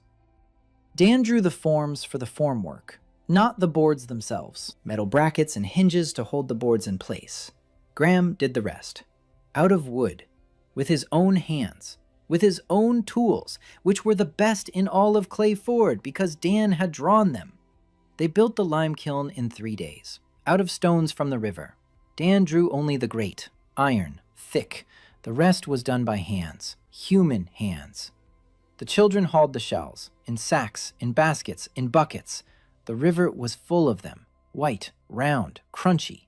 The children thought it was a game. They ran back and forth to the river, laughing, competing to see who could bring back the most. Dan watched them and thought that children are the same in all worlds. Give them a task and tell them it's a competition, and they'll move mountains. They'd been burning lime for a week. The stench hung over the whole village. Grandma complained that the laundry had taken on the smell. Nora said the smoke was poisonous and told the children not to go near the furnace. Dan agreed. He drew rag bandages for those working by the fire. Simple ones, 2 layers of fabric, with ties. Nora looked at the bandages. She said that the boy thinks about things adults don't think about. Dan said nothing. He was thinking about respirators, about safety, about the posters at construction sites in Brooklyn. But there was no one to explain it to. The first section of the wall was poured 2 weeks after the formwork contractor left. 3 meters, half a meter high, 60 centimeters thick. The mortar was gray, heavy, wet. 3 days later, they removed the formwork. The wall stood, straight, smooth, solid. Graham tapped it with a hammer. The sound was dull, solid. He said it was better than stone. Cal stood nearby and watched. People stood and watched. 3 meters of wall, made from nothing, from seashells and sand and water. Dan stood among them and didn't smile. 3 meters out of 800, and 3 months until winter. The work began, every day, from dawn till dusk. The men mixed the mortar. The women hauled sand and pebbles. The children carried seashells. Graham set the formwork. Finn and Bran poured the concrete. Cal gave orders. Caitlin ran between the sections and made sure everything went according to plan. Dan drew. Not much. Staples, hinges, grates for the new stoves, nails when they ran out. Fall came early. The first cold snap hit at the end of September. In the morning, the grass was white with frost. The water in the buckets was covered with a layer of ice. The children were coughing. The old folks were coughing. Everyone was coughing. Dan stood on the shunk, or rather, on what used to be a wall. 120 meters, 2 layers high, 1 meter. Out of 800 meters and 3 meters high, 15%. 2 months until winter. Not enough time. The math was ruthless, even with concrete, even with people who worked every day. The mortar set slowly, especially in the cold. The formwork couldn't be removed until at least 3 days had passed. Rain washed away the sections that hadn't set yet. We had to redo them. We needed a different plan. Dan sat in the shed at night by candlelight and thought. He didn't sleep. He was drawing in his head, not on paper. A pencil doesn't get dull in your head. We can't build a full perimeter wall before winter. So don't build a full one. Build in sections. Priorities. Where will the grays come from? From the east. So the eastern wall first. 150 meters. With a gate. The south and north sides are covered. The south is the Tien River. Wide. Deep. It freezes in winter, but the ice is thin until January. The north is a ravine and a forest. You can get through, but not on horseback. The Greys are cavalry, light, fast. They won't climb over the ravine with their horses. So, the eastern wall and the gate, 150 meters, 3 meters high, realistically, if we don't sleep. Dan did the math. 6 layers, half a meter each. Each layer takes 3 days to set, but we can pour them in parallel, 5 sections at once. Graham will make 5 sets of formwork, 5 crews. Each pours its own section. While one sets, the next one starts. An assembly line. Henry Ford would approve. Dan smiled. Then he stopped. Because for 5 crews, you need 5 sets of clamps and hinges. That's 15 drawings, half a centimeter of pencil, for things that aren't the wall, auxiliary, consumables. He gritted his teeth. In the morning, he went to see Graham, explained. Graham listened, nodded, then said there wouldn't be enough wood. The forest is nearby, but there's nothing to fell the trees with, just one axe with a crack in it. Dan drew 2 axes, good ones, heavy ones, with the right balance, steel wedges, ash handles. Graham took the axe. He weighed it in his hand. He said that with an axe like that, you could fell 10 trees in a day. Dan replied that it would take 30. Graham looked at him. Then he nodded. He took both axes and went into the woods. With Finn and Bran and 2 men from the southern end, by evening, 12 logs lay in a clearing at the edge of the village. Pine. Straight. The forest around Clay Ford was good. old. No one had cut it down for decades because there was nothing to cut with. The logs were straight and thick. Graham sawed, planed, chopped. The new tools sang in his hands. He worked like a young man. The cough didn't bother him. Or maybe it did, but Graham didn't listen to it. 3 days later, the formwork was ready. 5 sets, wooden panels, Dan's staples, Dan's hinges. The rest was Graham. Construction picked up speed. 5 crews, 5 sections. Every day a new layer somewhere on the wall. The village was buzzing. Everyone was working. From the old men mixing mortar to the children hauling sand. No one complained. Everyone watched as a wall grew out of nothing. Gray, thick, sturdy. People touched it with their palms, as if it were a living thing. Caitlin kept watch on the hill, every day, from dawn to dusk. She looked toward the east, new glasses on her nose, a bow on her back, arrows in her quiver. She didn't shoot, she just watched. And Dan knew that if dust appeared on the horizon, she would be the first to see it. 3 weeks before the cold set in, the eastern wall had grown to 2 meters. Not 3. There wasn't enough time, not enough mortar, not enough hands. 2 meters, better than nothing. The Greys on horseback won't be able to jump 2 meters. But they could set up ladders, or dig a tunnel, or just go around, from the south, across the ice. If winter strikes early and the ice gets thick, Dan thought about it every night. The gate was a problem. Wooden doors in a stone opening. Graham made the doors, thick, oak, on hinges that Dan had designed, heavy, forged, each hinge a single design, 6 hinges, 6 designs. The pencil was shorter than Granny Maeve's thumb. She measured it. She looked at Dan. He looked away. Granny knew.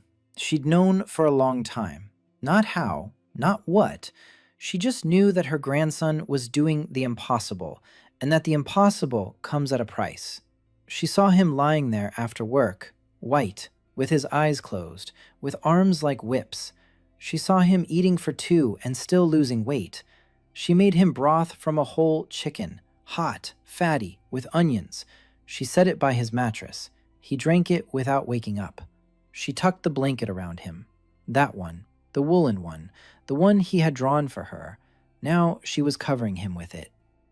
One night Dan woke up and saw that Grandma was sitting next to him on the floor, not sleeping, looking at him. He asked what was wrong. She was silent for a long time. Then she said he was different, that her grandson had been a quiet boy who was afraid of spiders and cried when his mother coughed. But this one doesn't cry. This one draws windmills and builds walls and talks to men as an equal. She said she didn't know who he was, but that he had saved her life and was saving the village, and that she wouldn't ask, because some answers are better left unknown. Dan lay there and said nothing. His throat tightened. Grandma stood up. She went to her bed. She lay down, turned toward the wall. A minute later, she began to snore, quietly, evenly. Dan lay there and stared into the darkness. She knew, not exactly what, but she knew he wasn't that boy, and she accepted it. No questions, no conditions. Because for Granny Maeve, love needed no explanation. In the morning, he got up and went to the wall. The gate stood there, heavy, oak, 2 meters high. Not perfect, but it closed. And it had a bolt, an iron one, which Dan had drawn last. 4 lines, the bare minimum. The eastern wall and the gate, 150 meters of concrete and wood and iron. Clay Ford's first line of defense. Dan stood in front of the wall and looked at it. Gray, rough, uneven in places where the mortar had been poured in the rain, with streaks, with cracks that Graham had patched with clay. Not beautiful, not majestic. Functional, like everything he did. Not for beauty, for survival. Cal approached, stood beside him, said nothing, then said the wall was good, that they could stand behind it, that the men of the village were ready to stand, that they had axes and pitchforks and horns. Dan was silent. They had axes, his axes, and courage, their courage. But the Greys had swords and bows and horses and experience in raids. The Greys didn't bargain. The Greys burned. He needed more than a wall. He went back to the shed, took out the sketchbook, looked at the pencil. A centimeter, maybe a little less, if he was careful, drawing only what was most important, only when there was no other way. Maybe it would last until the end of winter. Maybe. He drew 10 arrowheads in a single sketch, 10 small iron triangles on a single page. Simple, sharp. 2 strokes each, the page lit up. 10 arrowheads lay before him, small, shiny, deadly. The first things he'd made not for survival, but for war. He felt sick. He took them to Caitlin. She took them, looked at them. Her eyes lit up. Then she looked at Dan, and they went out. She saw his face. She said it wasn't necessary, that she could make arrowheads out of bone. That's how they used to do it. Dan shook his head. Bone breaks, iron doesn't. Forged iron even less so. Caitlin clenched the arrowheads in her fist. She said she'd teach 5 more to shoot, that she'd pick the best ones, that by winter Broda would have 6 archers on the wall. Dan nodded. 6 archers with good bows on a 2-meter wall. Against how many Greys? He didn't know. Cal said a typical raid was 20 horsemen, 30, sometimes 50. They swoop in, burn, loot, leave. They don't storm, they don't lay siege. A raid, quick and brutal. A 2-meter wall and a gate with a bolt isn't a fortress. But it's enough to make a raid costly. The Greys won't waste men on a village that has walls. It's easier to find a village without walls. There are thousands of them on the continent. Dan clung to that thought. It was the only thing standing between him and panic. A week later, the first snow fell. Light, wet. It melted by noon, but everyone understood. Winter was coming. Dan spent 2 days doing the math. Caitlin helped. She knew how many people were in every yard, how many children, how many elderly, how many sick. Dan counted the supplies. Grain, turnips, dried fish. Not enough. 2 months if they rationed. Winter lasts 5 months. 3 months of shortage. He could draw food. He could. Porridge, bread, meat. But every drawing used a pencil, and a pencil was the last centimeter. He sat down and decided. He would draw food only when there was no other choice, only when someone was dying of hunger. The rest of the time, people had to feed themselves. Fish in the river, game in the forest, roots, mushrooms, anything they could gather with their hands. He drew fishing hooks, 20 of them on a single page. Small ones, iron ones, 2 strokes each. Economy. And he drew snares, wire ones, for hares. 10 of them, 1 page. Finn and Bran knew where to set the snares. They'd been setting them since childhood. But their old rope snares would break, and the hares would get away. The wire ones didn't break. Solid wire never broke. A week later, there was meat in the village. Not much. 2 hares. 3. Every day. For 2,000 people, that's nothing.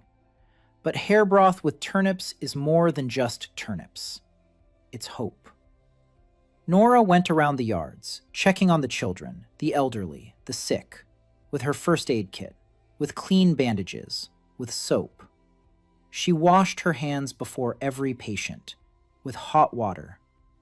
People looked at her strangely, but they obeyed, because the sick recovered under Nora's care. More often than before, faster, cleaner, without pus, without fever. The little nasty things in the wounds began to fear Nora Ashford. At least, that's what she said.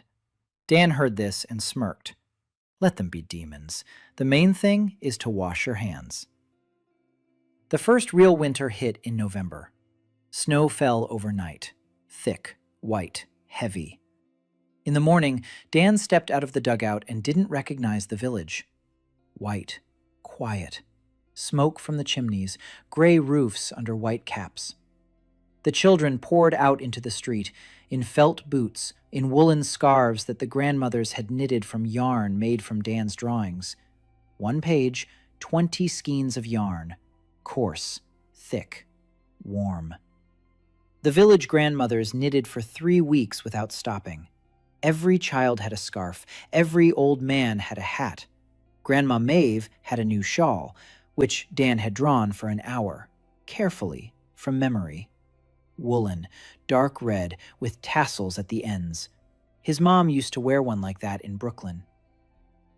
They came in December, at night. Caitlin saw them first. She was sleeping on the wall. In a fur sleeping bag she'd sewn herself from rabbit skins. A bow nearby, arrows in a quiver, glasses on her nose. She didn't take them off, even in her sleep. She woke up to a sound, not loud, quiet. The crunch of snow, far away, half a kilometer away. She was used to the silence. A winter night in Clayford was so quiet you could hear an owl blink. The crunch of snow in that silence sounded like thunder. She raised her head, looked east. The moon was full. The snow glowed blue. And dark dots moved across that blue. Horsemen. She counted. 5, 10, 15, 22. 22 horsemen on short, shaggy horses, gray. Caitlin didn't scream. She climbed down from the wall, quickly, quietly. She ran toward Cal's house. She knocked on the window 3 times, the signal. They'd agreed on it back in October. Cal came out 10 seconds later, fully dressed, with an axe. He'd been sleeping fully dressed every night since the first snow. 5 minutes later, people were running through the village. Quietly, quickly. No shouting, no panic. They'd practiced this. 3 times that fall, Cal had roused the village with an alarm, in the middle of the night. Everyone knew where to run. Everyone knew what to do. Men to the wall, women and children to the center of the village. Into the large barn that Graham had fortified. The elderly with the children. Nora with the first aid kit. Dan to the tower. Tower was a bit of an exaggeration. A wooden platform on posts by the gate. 2 meters above the wall. You could see everything from there. You could draw from there. Dan climbed onto the platform, sketchbook on his lap, a pencil in his hand. His fingers were frozen. He breathed on them, rubbed them. His fingers had to work. Now. Right now. The moon lit up the field. The horsemen were approaching, slowly. They weren't in a hurry. They were used to villages offering no resistance. Villages open their doors and pray. Or they don't open them and burn. 22 horsemen. Short horses. Leather armor. Swords. Short bows. Round shields with iron umbo. Dan saw them from the platform. Far away. Dark figures on the white snow. The first horseman rode up to the wall 100 paces away. He stopped. He looked. He saw the wall. Stone, 2 meters high, with a gate. This wasn't here a year ago. The Greys knew this road. They traveled it every winter. Clayford was easy prey. It was. The horseman turned around, rode back to his men. Dan heard voices, distant, foreign, a sharp tongue, short words. They were conferring. The wall changed the calculation, but not by much. 2 meters is no fortress. For people who've spent their whole lives on horseback, 2 meters is a delay, not a barrier. They split up. 10 rode along the wall to the south, toward the river. 12 remained in front of the gate. Cal stood on the wall next to the gate. 20 men along the wall, with axes, with pikes, with pitchforks. 5 archers at the embrasures, narrow slits that Graham had cut into the wall at chest height. Caitlin in the center, bow drawn, arrow on the string, eyes behind her glasses, calm. Dan sat on the platform and waited, a pencil in his hand. The sketchbook opened to a blank page. What to draw? He didn't know what to draw. He wasn't a warrior. He wasn't a strategist. He was an artist. Sitting on a wooden tower in the middle of a winter night, holding the stub of a magic pencil. The Greys struck all at once. 12 of them dismounted at the gate. They ran toward the wall, with ropes, with hooks, with a ladder, short, rough, made of poles. The first hook struck the edge of the wall. The rope tightened. The gray one climbed up, quickly, deftly, like a cat. Caitlin fired. The arrow struck his shoulder. The gray one fell. He screamed. Another climbed up beside him. The second shooter fired. Missed. The third shooter hit his leg. Gray hung from the rope. Someone below cut him down and climbed up himself. They leaned the ladder against the wall to the left of the gate. 2 of them climbed up. Finn waited at the top with an axe. The first one swung over the edge. Finn struck. It's hard. Terrifying. Gray fell back down. The second one hesitated. Bran knocked the ladder over. It fell along with the climber. Dan watched, from above, from the platform. He saw everything. Faces, blood on the snow, screams, the clang of iron. He saw the men of Clayford standing on the wall and fighting. Clumsily, not gracefully, with fear and fury. Peasants with pitchforks against warriors with swords. But the peasants stood on the wall, and the warriors climbed from below. The wall evened the odds. On the right, they struck the gate, with a log, a heavy one. They swung it and struck. The gate leaves shuddered. The bolt creaked. A second blow. The gate leaf cracked. Dan saw the crack, a long one, from the middle down. A third blow and the gate would collapse. He didn't think. His hands acted on their own. He opened the page. He drew a beam, an oak one, a thick one, across the gate, from wall to wall. 4 lines, quickly, roughly. The page flashed. The beam fell to the ground in front of the gate, from the inside. Cal saw it. He understood instantly. He shouted. 2 men grabbed the beam. They lifted it. They laid it into the brackets that Graham had hammered into the wall on either side of the gate, just in case. The beam settled. The gate stood. The next blow from the log struck the cracked gate leaf, but the beam held. The leaf bent, but did not fall. Dan exhaled. His hands were shaking, not from the cold. Shouts from the south. 10 horsemen who had gone toward the river. They'd found a spot where there was no wall, the southern edge. The bank began there, steep, icy, but passable. 3 dismounted and were climbing up. Dan saw it, visible from the platform. He turned the page. What to draw? No time to build a wall. A shield? No, not enough time. Something simple. Quick. He remembered. Tar. A slippery layer of tar along the ledge. He drew a bowl, wide, clay, full of black tar. Thick, sticky. The page flared up, the bowl in his hands. He shouted, "Finn, south edge!" Finn turned around. Dan threw the bowl. Finn caught it, ran, poured the tar onto the icy slope. The black sludge spread across the ice. The gray one who was climbing up put his foot down and slid, down, on his back. The second one followed him. The third managed to grab a bush. Finn knocked him down with his spear. The southern edge held. Dan was drawing. Shields, simple, wooden, round, for his own people. 1 drawing, 1 shield. Quickly, 5 lines, 3 shields, 4. His hands were shaking. His vision was blurring. He tossed the shields down from the wall. The men caught them. They took cover. The Grey's arrows struck the wall and whistled over their heads. Caitlin was shooting. Accurately, quickly. Arrow, arrow, arrow. Everyone hit its mark. She didn't miss. She could see. For the first time in her life, she could see where she was shooting, and every arrow found a body. The battle lasted 20 minutes, maybe 30. Dan didn't keep track of time. He was drawing. A crossbar for the gate, tar for the slope, shields for his own men. Not swords, not spears, not arrows, shields, because of the rule, to save, not to kill.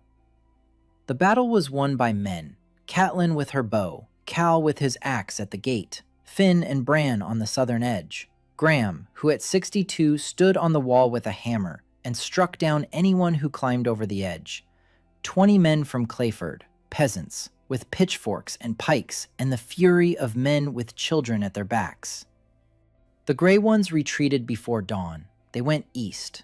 They left 4 in the snow, dead, and 1 wounded man they couldn't carry away. The Ford lost 1, old Matt from the northern end, an arrow in the throat.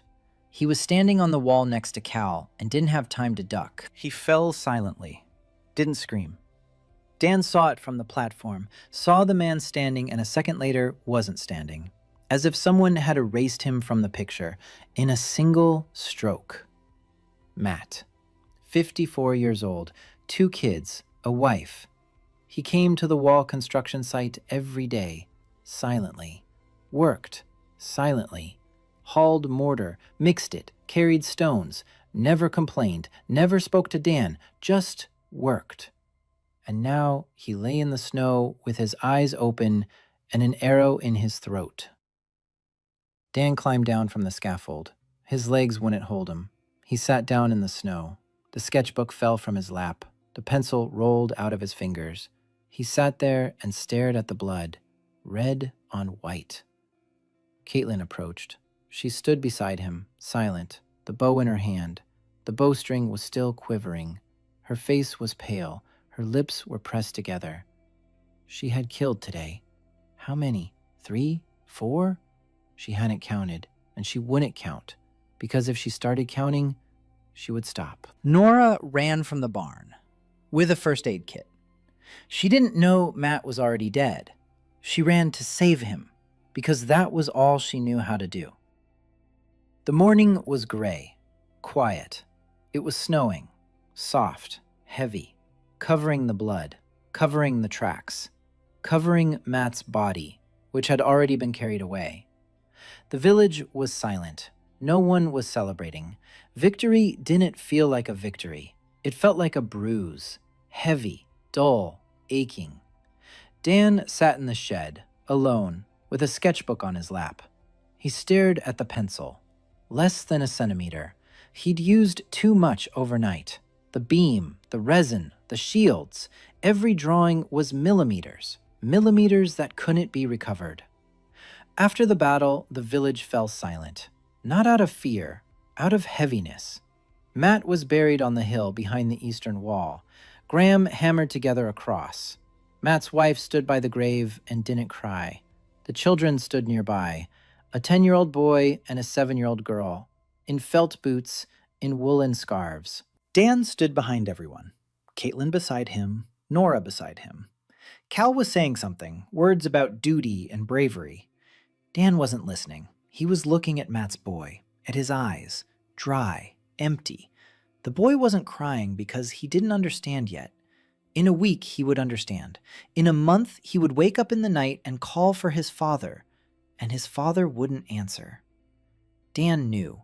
He himself had lost his father, in another life, in another world, but the emptiness was the same. After the funeral, he went to his grandmother's, sat by the stove. Grandma was boiling flax, silk, in silence.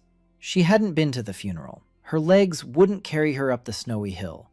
But she knew. In the village, everyone knows everything. Dan took out the sketchbook, opened it, looked at the pencil. A stub, half a centimeter of lead, maybe less. Enough for 10 drawings, maybe 15 if they're small. Then that was it. He closed the sketchbook, tucked it under his arm. He needed to think, not draw. Think. Winter had only just begun. 4 months of cold lay ahead. The grays would come again. Or maybe not. They'd lost 4 men.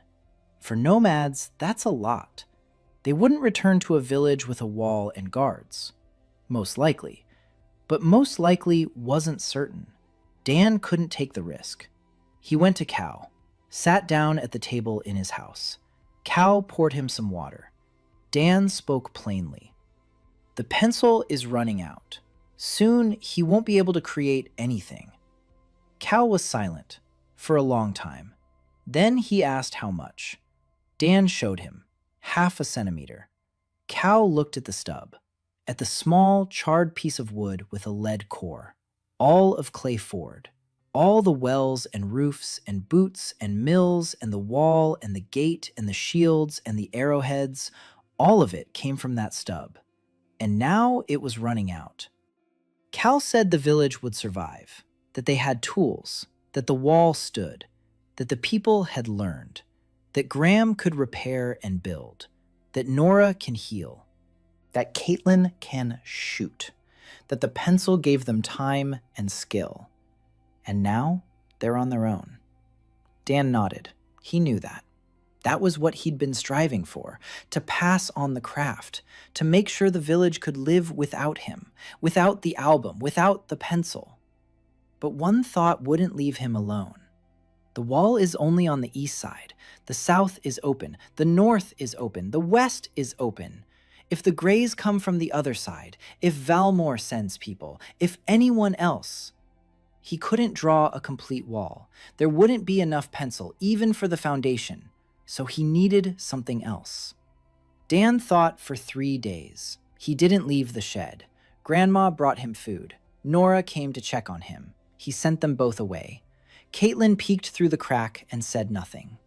On the 3rd day, he came out. He went to Cal. He gathered the council, the same 10 people, in the same shed. Dan said, "I can't protect you with a wall. The pencil is running out, but I can teach you to protect yourselves." He took out a sketchbook, opened a blank page, drew, not an object, a sketch. A bird's eye view of the village, every yard, every alley, every well, every house. The eastern wall, the river to the south, the ravine to the north, the forest to the west. He drew for 10 minutes. The pencil didn't move a millimeter. Because a sketch isn't a thing. The sketchbook contained only finished drawings of things, schematics, maps, diagrams. These were drawings, not things. They remained on paper. They didn't flash to life. They didn't materialize. Just drawings. Dan froze. He looked at the page. The sketch was still there. It hadn't disappeared. It hadn't flashed to life. He turned the page. He drew a mill, a diagram, a side view. No details, no shading. Just an outline with notes. The page didn't flash. The drawing remained. He understood. The sketchbook distinguishes a drawing thing and a drawing idea. A thing materializes. An idea remains. He could draw blueprints endlessly. Without a pencil. No, with a pencil, but without losing the lead.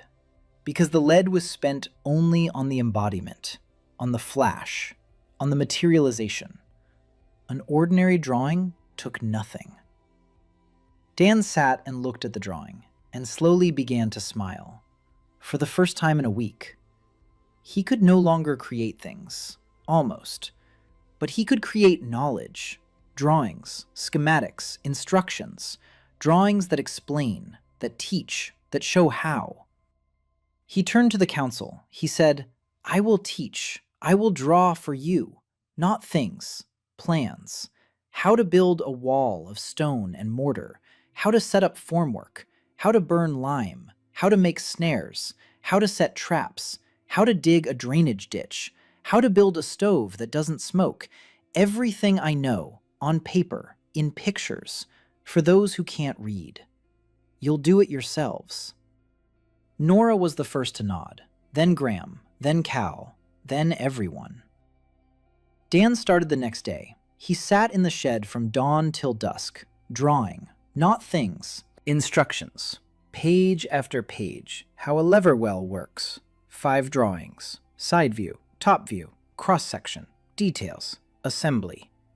How a stove with a chimney works. 4 drawings, air intake, firebox, grate, chimney. How to make mortar for masonry. 2 drawings, proportions, mixing. How to set roof rafters. 6 drawings. Angle of inclination, joints, lathing. How to make a rope from nettles, 3 drawings. Gathering, soaking, weaving. He drew and drew. Every drawing was detailed, clear, as if for children. Because he had spent his whole life drawing for children, and he knew that if a child could understand it, an adult would understand it all the more.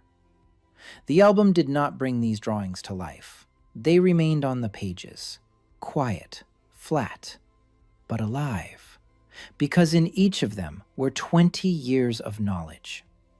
Every evening someone came. Graham came to look at the rafter drawings. He sat, traced the lines with his finger, nodded, left. He built. Nora came to look at the drawings about hygiene, Little angry creatures, hand washing, boiling water. She copied them, on rags, with charcoal. Crooked, but clear. She hung them in houses where there were sick people. Caitlin came to look at everything. She didn't build or treat, she memorized. Everything, every drawing, every diagram, every detail. Dan asked why. She replied that someone had to remember if the album went missing. He looked at her. 17 years old, redhead, glasses on her nose, a bow on her back, with a memory that held the entire village by name. She was right. Someone had to remember. 2 weeks later, Dan had 40 pages of drawings. A mill, a well, an oven, a wall, a roof, snares, a rope, soap, mortar, formwork, drainage, an outhouse with a cesspit, a chimney, a water filter made of sand and charcoal, a compost pit, crop rotation, 3-field system. Every drawing was detailed. Every one was understandable without words. He drew as he breathed. It was the only thing he knew how to do, truly. To draw so that it was understandable. Winter was coming. The snow lay waist deep. The frosts were growing stronger. But the village lived on. The stoves built from Dan's drawings heated better than the old ones. They didn't smoke. They didn't devour firewood. The wells provided clean water. Snares caught hares. Fish from the ice hole came in every day. Not much, but they came. The children went to Dan's shed as if to school. Not every day, 3 times a week. He taught them to draw. Not to create, just to draw. A line, a circle, a square, a triangle. Then more complex shapes. A house, a tree, a horse, a person. Spring came slowly. The snow melted for weeks. The mud was knee-deep. The Tien River burst its banks and flooded the lower part of the village. 3 yards. Dan stood waist-deep in icy water and helped pull things out.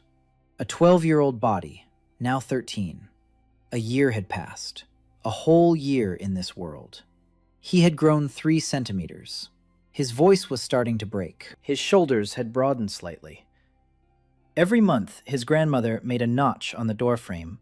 He's growing. He eats well. He works hard. The boy is becoming a teenager. Inside, a 23-year-old man looked at his thin arms and thought how strange it was to age in reverse. The water receded after 5 days. The mud remained. 3 yards were washed away. The foundations were eroded. The walls were leaning. Graham inspected them. He shook his head.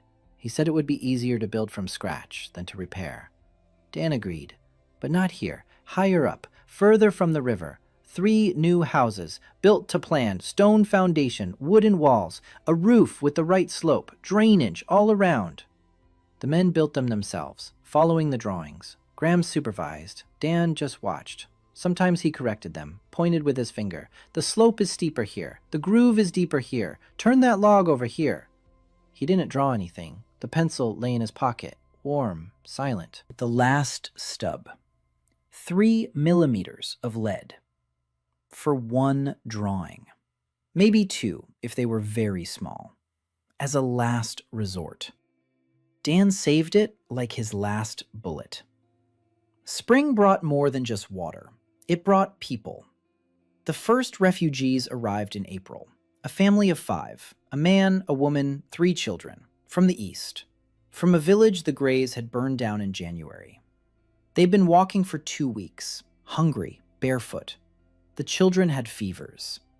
Nora took them in first. A first aid kit, bandages, warm water, soap. The youngest child had a fever for 3 days. Nora didn't leave his side. Dan was sketching a recipe for a fever reducer in his head and realized he couldn't write it down on paper. A pencil. The last one. Nora managed on her own, with herbs, decoctions, compresses, and clean hands. The child survived. The mother knelt before Nora. Nora helped her up, said that here people don't kneel. Here people stand on their feet. The second family arrived a week later, then the third. Then a group of 12 people, old people, women, children, few men. The men died first. They defended. They covered for others. They stayed so the others could leave. Dan stood at the gate and watched them come in. Gray faces, empty eyes, rags instead of clothes, feet in bloody rags. He counted. 15, 20, 30, 50 people in a month. Clay Ford had been over 200, now 250. There wasn't enough food. There was enough water. There weren't enough roofs. Cal called a meeting, the same barn, the same people, plus Nora, who was now sitting not in the corner, but next to Cal. The question was simple, to take them in or not. Cal said it was dangerous to take them in, that food was in short supply, that every new mouth meant hunger for the old ones, that if they kept this up, there wouldn't be enough for everyone by next winter. Nora said they couldn't refuse, that the children would die on the road, that she hadn't studied medicine just to close the gates. Caitlin was silent. Graham was silent. The twins were silent. Dan listened. He thought. They're both right. Cal is right. Nora is right. And they're both wrong. Because it's not about food. It's about hands. Every refugee isn't just a mouth to feed. They have 2 hands. That can build, dig, carry, sow, reap. If we give them tools, if we give them knowledge, if we give them work. Dan stood up. He said, "We'll take everyone, but everyone works from day one. Anyone who can walk works. Children to school, adults to the construction site, the elderly to Nora as helpers. Everyone will have a job. Everyone will have a place." Cal asked where to live. Dan said to build new houses, according to the blueprints, higher up the slope, further from the river. Stone foundations, wooden walls, a proper roof. The refugees are building their own homes. Graham is teaching them. We have the blueprints. We have the tools. All we need are hands and time. Cal thought about it for a long time. Then he nodded. Construction began in May. The refugees worked like madmen. They came from dead villages. They had seen what happens when there are no walls, when there are no tools, when there are no people standing guard. They built their homes and built a wall, the southern one, along the river. Not stone, an earthen rampart with a palisade, wood from the forest, Dan's axes, the refugees' hands. Graham gave the orders. Finn and Bran hauled logs. Caitlin ran between the work sites and kept track of everything. People, logs, holes, posts, who was working, who was slacking off, who was sick, who was hungry. She knew everyone by name after 3 days. The newcomers, too. Among the refugees was a woman, young, 28 years old, tall, broad-shouldered, with scorched forearms, with hands that spoke of hard labor better than any words.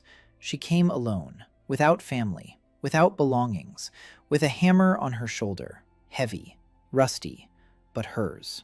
She said she was a blacksmith, that her name was Young Hee, that she was from a farm 40 kilometers to the east, that the farm had been burned down, that she had survived because she was in the forest when the Greys came, that when she returned, there were embers where the smithy had stood, She took the hammer from the embers and headed west, because, according to rumors, there was a village to the west, with walls, and where fires didn't burn. Cal led her to Dan. She stood in the barn doorway. She looked at the boy, 13 years old, skinny, with a sketchbook on his lap. She didn't believe it. Cal said this was the one. Young-hee looked at Dan again. Then she said she needed a forge, an anvil, bellows, a horn, tools. She's been a blacksmith for 30 years, since she was 5, when her father put her on a box so she could reach the anvil. She can make anything: knives, nails, staples, hinges, horseshoes, sickles, axes, anything made of iron, as long as there's iron and fire and an anvil. Dan listened. He looked at her hands. Big, strong, covered in old burns. The hands of a master. A real master. Not a painted one, a living one. He asked what kind of anvil she needed. She smiled, said any would do. Dan shook his head. Not just any. Hers. He asked about her height. He asked about the length of her arms. He asked how she stood when she struck, right or left. Yoon-hee answered, briefly, precisely. She didn't understand why. Dan listened. He memorized. An artist memorizes proportions. He went to the shed, sat down, took out a sketchbook, opened a blank page, looked at the pencil. 3 millimeters, maybe 2. This is the last drawing, or the second to last. After this, the pencil will be gone. He thought for an hour, sat and thought, what to draw last. Medicine for someone who will get sick, a weapon for defense, a tool for construction, or an anvil for a blacksmith that could make all of this on its own, without a sketchbook, without a pencil, without Dan. The choice was obvious. He drew an anvil, a double-horned one, made of steel, on an oak block.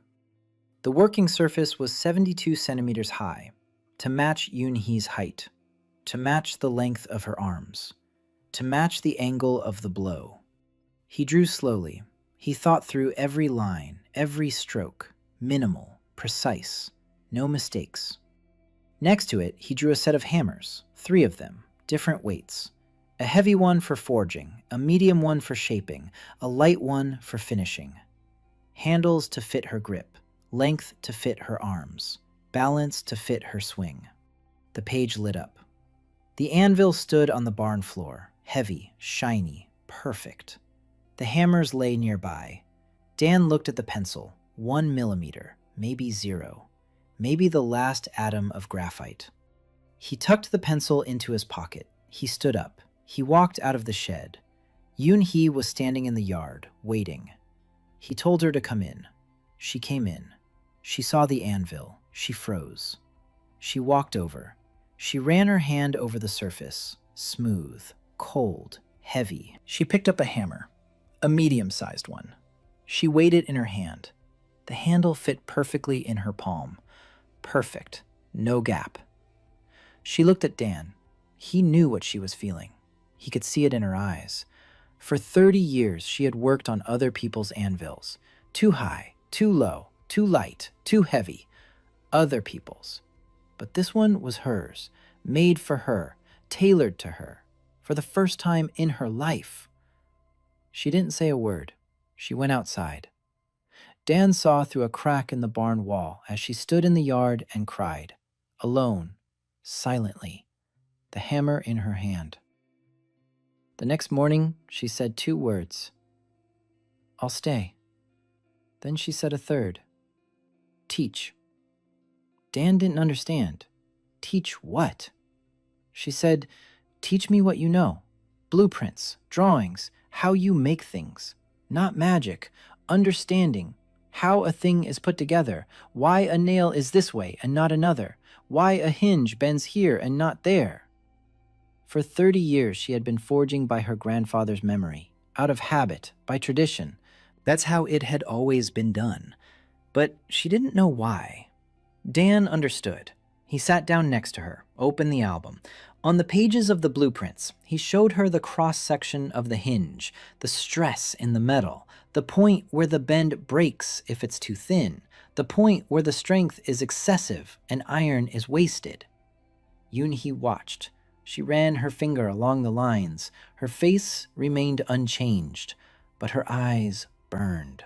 She saw what she hadn't seen in 30 years.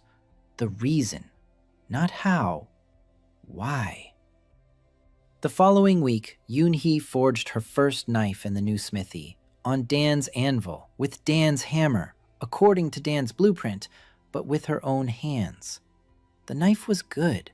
Not perfect, not ideal, but good. Better than any knife she had made before, because for the first time, she knew why every strike landed exactly that way. She brought the knife to Dan, placed it on the table, said it was the first, not the last. Dan took the knife, turned it over in his hands, ran his finger along the blade. Sharp. Not like a forged one, but sharp. Real. Made by hand, by living hands. He put the knife on the table, looked at Yoon-hee. A blacksmith. A real blacksmith. Who could now do what only he had done before, not as perfectly. The summer of the second year was hot. The river had run dry, the fields were parched. But the people worked, every day, from dawn till dusk. The wall to the south was growing. A man-high earthen rampart, a palisade on top. Logs from the forest, Dan's axes, the refugees' hands. Graham oversaw the construction and coughed less and less. Nora said that a warm stove and decent food were better medicine than any herbs. Graham replied that work was his medicine, and good tools. The village was changing. No, the village had ceased to be a village. Dan saw it every day. New houses on the upper slope, straight, sturdy, with windows, with hinged doors, with stoves built to blueprints. Yoon-hee's workshop was smoky from morning on. The clang of the hammer on the anvil became the voice of Clay Ford. Like a rooster in the morning, only louder and more useful. Yoon-hee forged every day. Nails, staples, hinges, knives, sickles, arrowheads. She worked from Dan's blueprints, and with each passing week, her work got better. Not perfect, not ideal, but sturdy, reliable, honest. Just like her. Iron was the problem. Yoon-hee remelted everything she could find. Old nails, broken tools, rusty barrel hoops. But that wasn't enough. Dan had an idea. Bog iron. He knew it existed. He'd drawn it for a children's book about the Iron Age. Brown, crumbly rock at the bottom of the marshes. Low iron content, but enough if you know how to smelt it. He drew a sketch, not an object, a diagram. Where to look for bog ore, what it looks like, how to tell it apart from ordinary mud, how to smelt it in a furnace, how to separate the slag. 5 pages of detailed drawings. Finn and Bran found the ore on the 3rd day, in a swamp behind the forest, 2 kilometers from the village. Brown, loose, heavy. Yoon-hee looked at a piece, sniffed it, licked it, said it was junk. Dan said you could make iron out of junk. Yoon-hee looked at him, then at the drawing, then at the piece of ore. She smiled. She said she'd give it a try. The first smelting failed. The temperature was too low. The slag didn't separate. It turned into a lump of mud with flecks. Yoon-hee threw it at the wall and cursed for 5 minutes in a language Dan didn't know. Second smelting. Higher temperature, bigger bellows, 2 people pumping. The heat was so intense that her hair crackled. The slag flowed.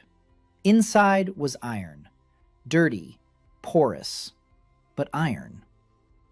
Yoon-hee picked it up with tongs, placed it on the anvil, struck it.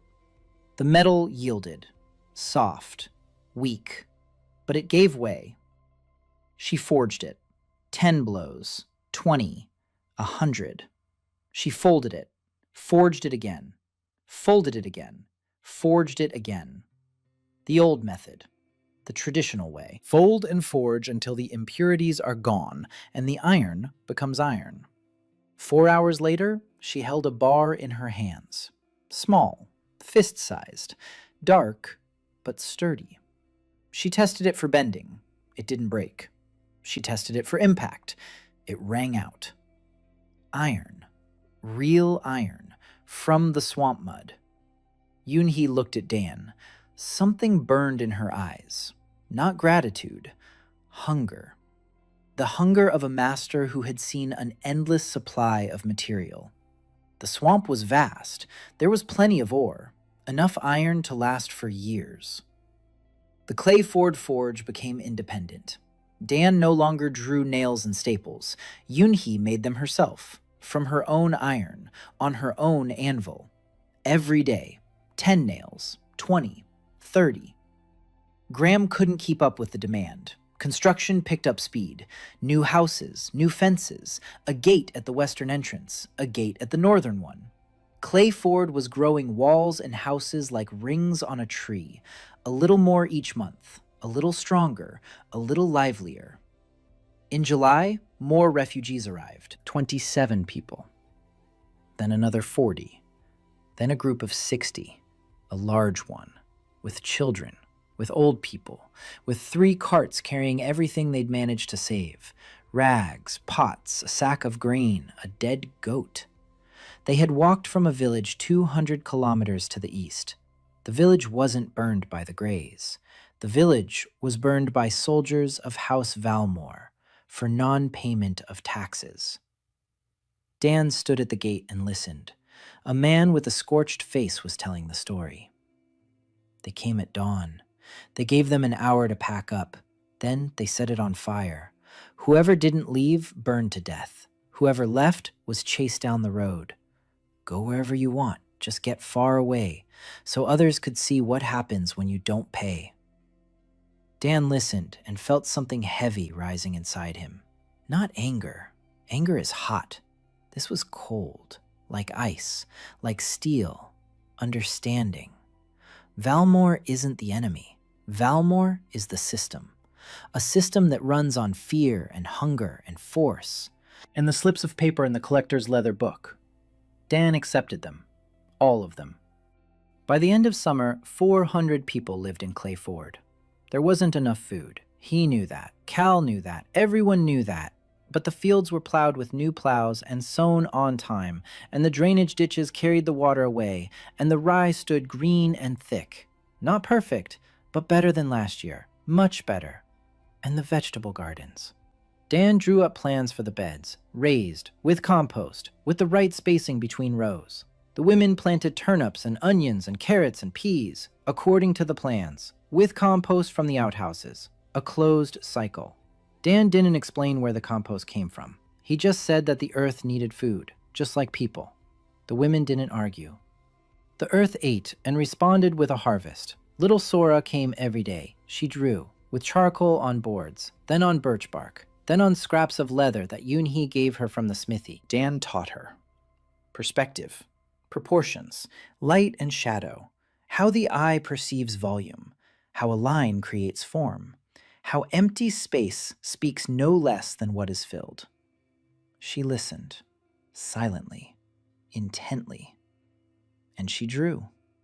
Better every day than the day before.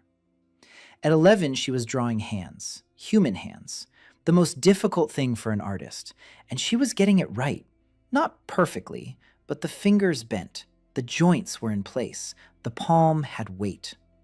Dan looked at her drawings and thought that if she had been born in Brooklyn, in 10 years she would have gotten into the best art school in the country. And here she was, drawing with charcoal on leather in a shed at the edge of the world, an injustice that made his teeth grind. But Sora didn't know about Brooklyn. She didn't know about art schools.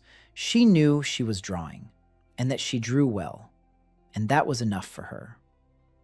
Once she asked Dan why he didn't draw in his sketchbook anymore. He said the pencil was gone.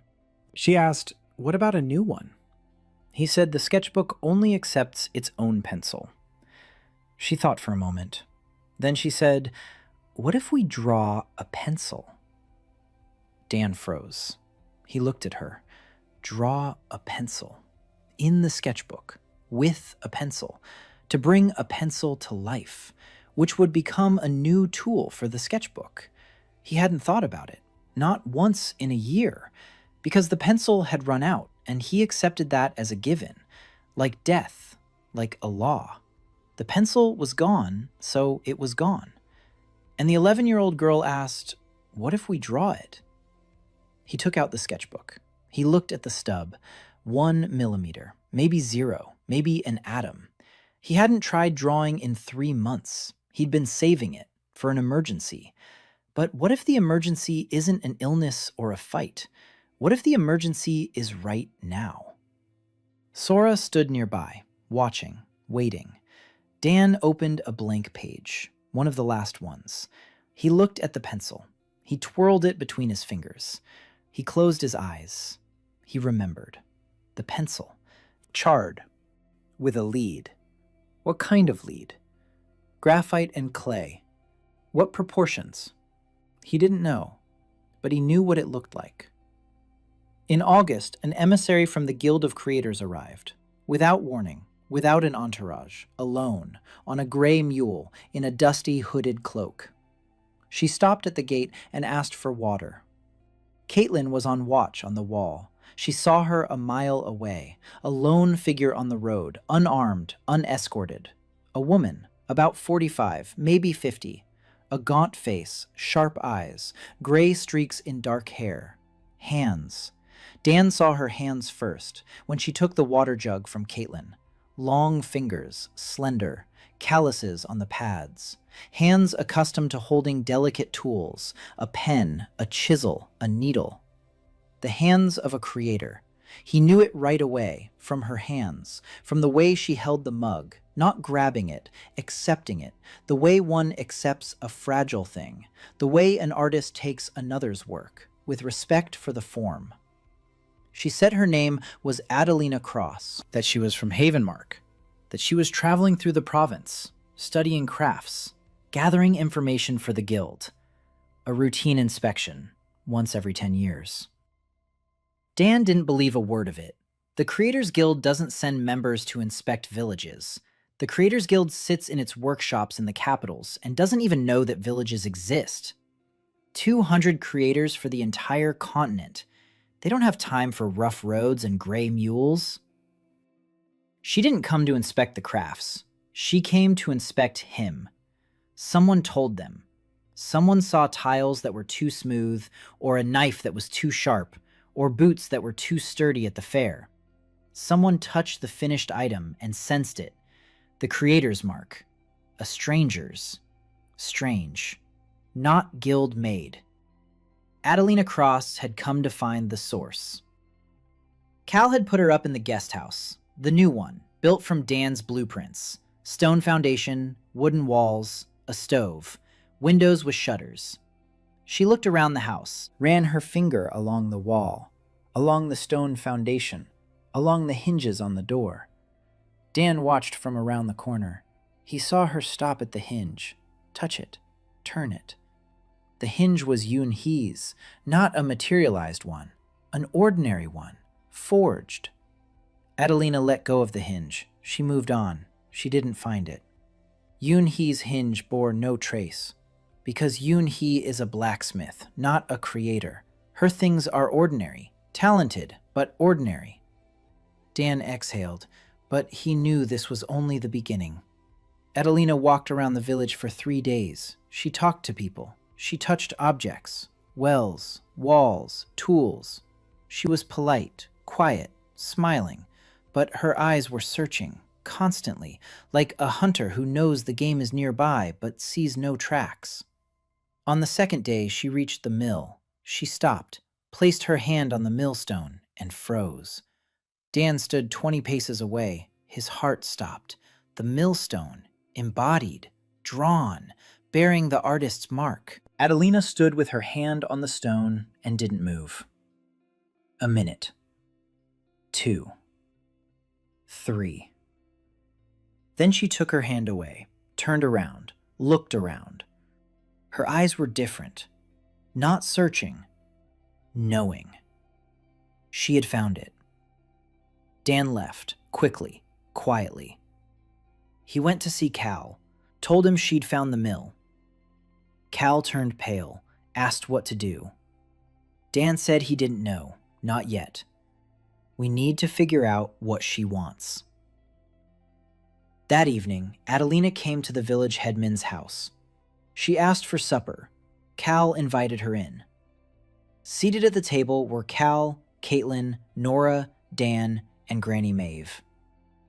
Adelina ate in silence. Porridge, bread, fish.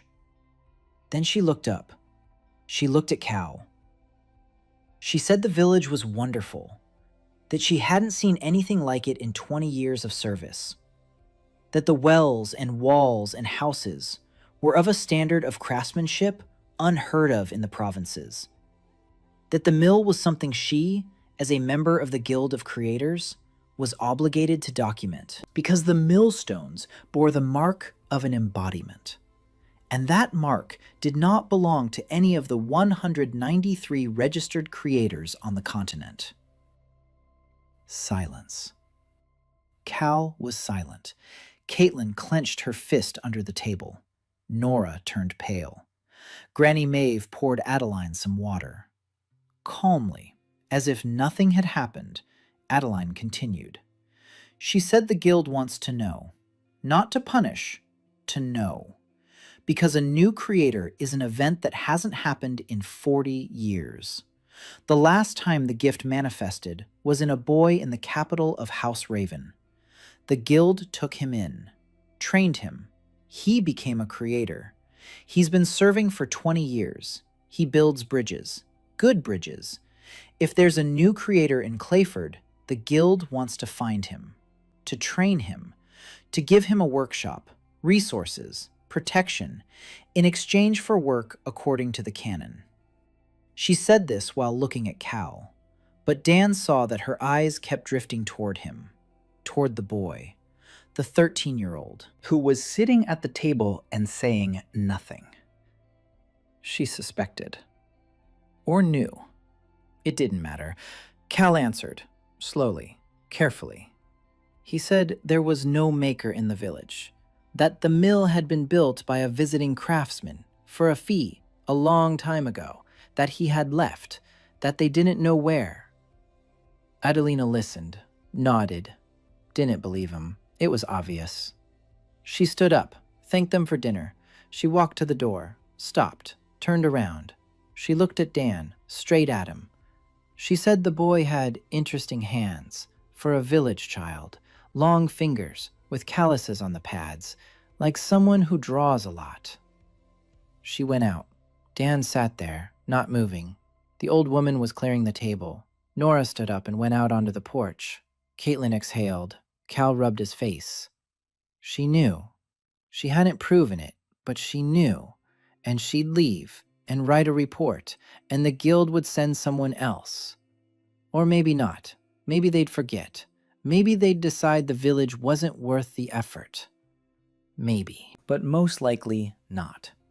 Because a new creator is valuable, enormously so. And the guild doesn't forget what's valuable, just as Valmore doesn't forget debts. Adelina left on the 4th day, in the morning, quietly, without saying goodbye. The fall of the 2nd year brought Leah Valmore. Her carriage lay on its side in a ravine 10 kilometers to the east, smashed, looted. The Greys attacked at dawn. They killed the guards. They took the horses. They took the trunks. They killed the coachman. They killed the maid. They didn't touch Leah. Not because they took pity on her, because she hid under the guard's dead body and held her breath for 20 minutes while they ransacked the carriage. Then she crawled out, in a silk dress drenched in blood, without shoes, without food, without water. She headed west, because she knew no other directions. The patrol from Clayford found her on the 2nd day, Finn and Bran. They rode out to check the eastern road every week, riding 2 horses that had come with the refugees. Skinny, old, but horses. Leah was sitting on the side of the road, barefoot, dirty, in torn silk, her face blank, her eyes dry. She wasn't crying. She didn't know how to anymore. Finn lifted her onto a horse, brought her to Broad. Nora examined her. Dehydration, abrasions, mild frostbite on her toes. Nothing life-threatening. Her body was strong, young, 16 years old. She'll survive. Leah lay on a bench in Nora's house and said nothing for 2 days. She didn't eat. She didn't drink. She didn't speak. Nora forced her to drink. Warm water with honey. Honey from the forest. Wild, bitter, but sweet. On the 3rd day, Leah spoke. She asked where she was. Nora answered, Clay Ford. Leah said she didn't know such a place. Nora said few people did. Leah asked whose house it was. Nora replied that it belonged to no one. Leah looked at her with an expression that Dan later described to Caitlin as a mixture of distrust and horror. A village without a house, without a master, without protection. For Lord Valmore's daughter, it was like a house without a roof. Impossible, terrifying, and cold. Dan arrived on the 4th day. He took his time. He gave her time. He gave Nora time. He gave himself time. Because Leah Valmore is not a refugee, and she is not a blacksmith. Leah Valmore is the daughter of a man who tripled the taxes and burned villages for non-payment. Leah Valmore is a politician. One Dan didn't want, but who came of her own accord, in tattered silk and without shoes. He walked into Nora's house. Leah was sitting on a bench, wrapped in a blanket. Her hair was dark, long, tangled. Her face was pale, delicate, distinguished, lips pressed together, eyes proud even now, especially now. She looked down at him, a boy, 13 years old, thin, in a plain shirt, with ink stains on his fingers. She asked who he was. Dan said he was Dan. She asked Dan who. He said just Dan. She frowned. In her world, people had surnames and titles and houses and lands. Just Dan was nobody. She asked what he wanted from her. Dan said nothing. She didn't believe him. In her world, everyone wanted something from Lord Valmore's daughter. A ransom, an alliance, a hostage, information. She said her father would pay, that a messenger should be sent, that House Valmore would redeem its own blood. Dan sat down across from her, looked at her, then said there would be no ransom, that she was free to leave whenever she wanted, on foot, on horseback, by wagon, wherever she wants, whenever she wants. But right now, the Grayonis are on the roads, and traveling alone means death. And that she could stay, if she wants, to live, to eat, to sleep under a roof, like everyone else in Broad. No strings attached. Leah was silent for a long time. Then she asked why. Dan shrugged. Because she had nowhere else to go. And because that's just how things are done here. He stood up, walked to the door, stopped, turned around, said that if she was cold, Nora would give her proper clothes. Wool, linen, not silk, but warm. He left. Leah stayed. The first week, she didn't leave the house. Nora fed her, dressed her. Leah didn't know how to dress herself. Literally, she didn't know how to tie the laces on her shirt, how to wrap the bandages around her legs, how to fasten the belt. The maids had done it for her since birth. Nora showed her, patiently, without mocking her. Leah blushed. She got angry. She tangled the laces. Nora untangled them. By the 2nd week, Leah went out into the yard. She stood there. She watched. At the people who were working, hauling logs, mixing mortar, digging, building. Caitlin ran past with an armful of arrows. Children, reading, writing, counting, every day, from morning until noon, at school, which, for now, was a shed with 4 desks. Leah looked at him. In her world, teaching peasant children to read and write was like teaching pigs to dance. Pointless, insulting, impossible. She opened her mouth, closed it, looked at Sora.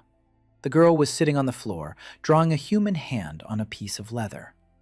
Precisely, confidently, beautifully. An 11-year-old peasant girl drew better than the court artists Leah had seen in her father's palace. Leah closed her mouth. She breathed. The next day, she entered the barn school. 4 desks, 20 children. A blackboard made of a sanded log. A piece of charcoal instead of chalk. 20 pairs of eyes were staring at her. Leah stood before them and didn't know what to say. She had never spoken to children in her life. Not these ones, not peasant children. They smelled of smoke and turnips and wet wool. They had dirty fingernails and runny noses and eyes burning with curiosity. Leah picked a piece of charcoal. Her hand trembled. She wrote a letter on the board. The first one. A. The children watched. Then one boy asked what it was. Leah said it was a letter, that letters make up words, that words make up the world. The boy asked if you could make the word bread out of letters. Leah said you could, and she wrote it. Bread, 4 letters. The boy looked at the board, then at Leah. Then he said that bread is better when it's real. The children laughed.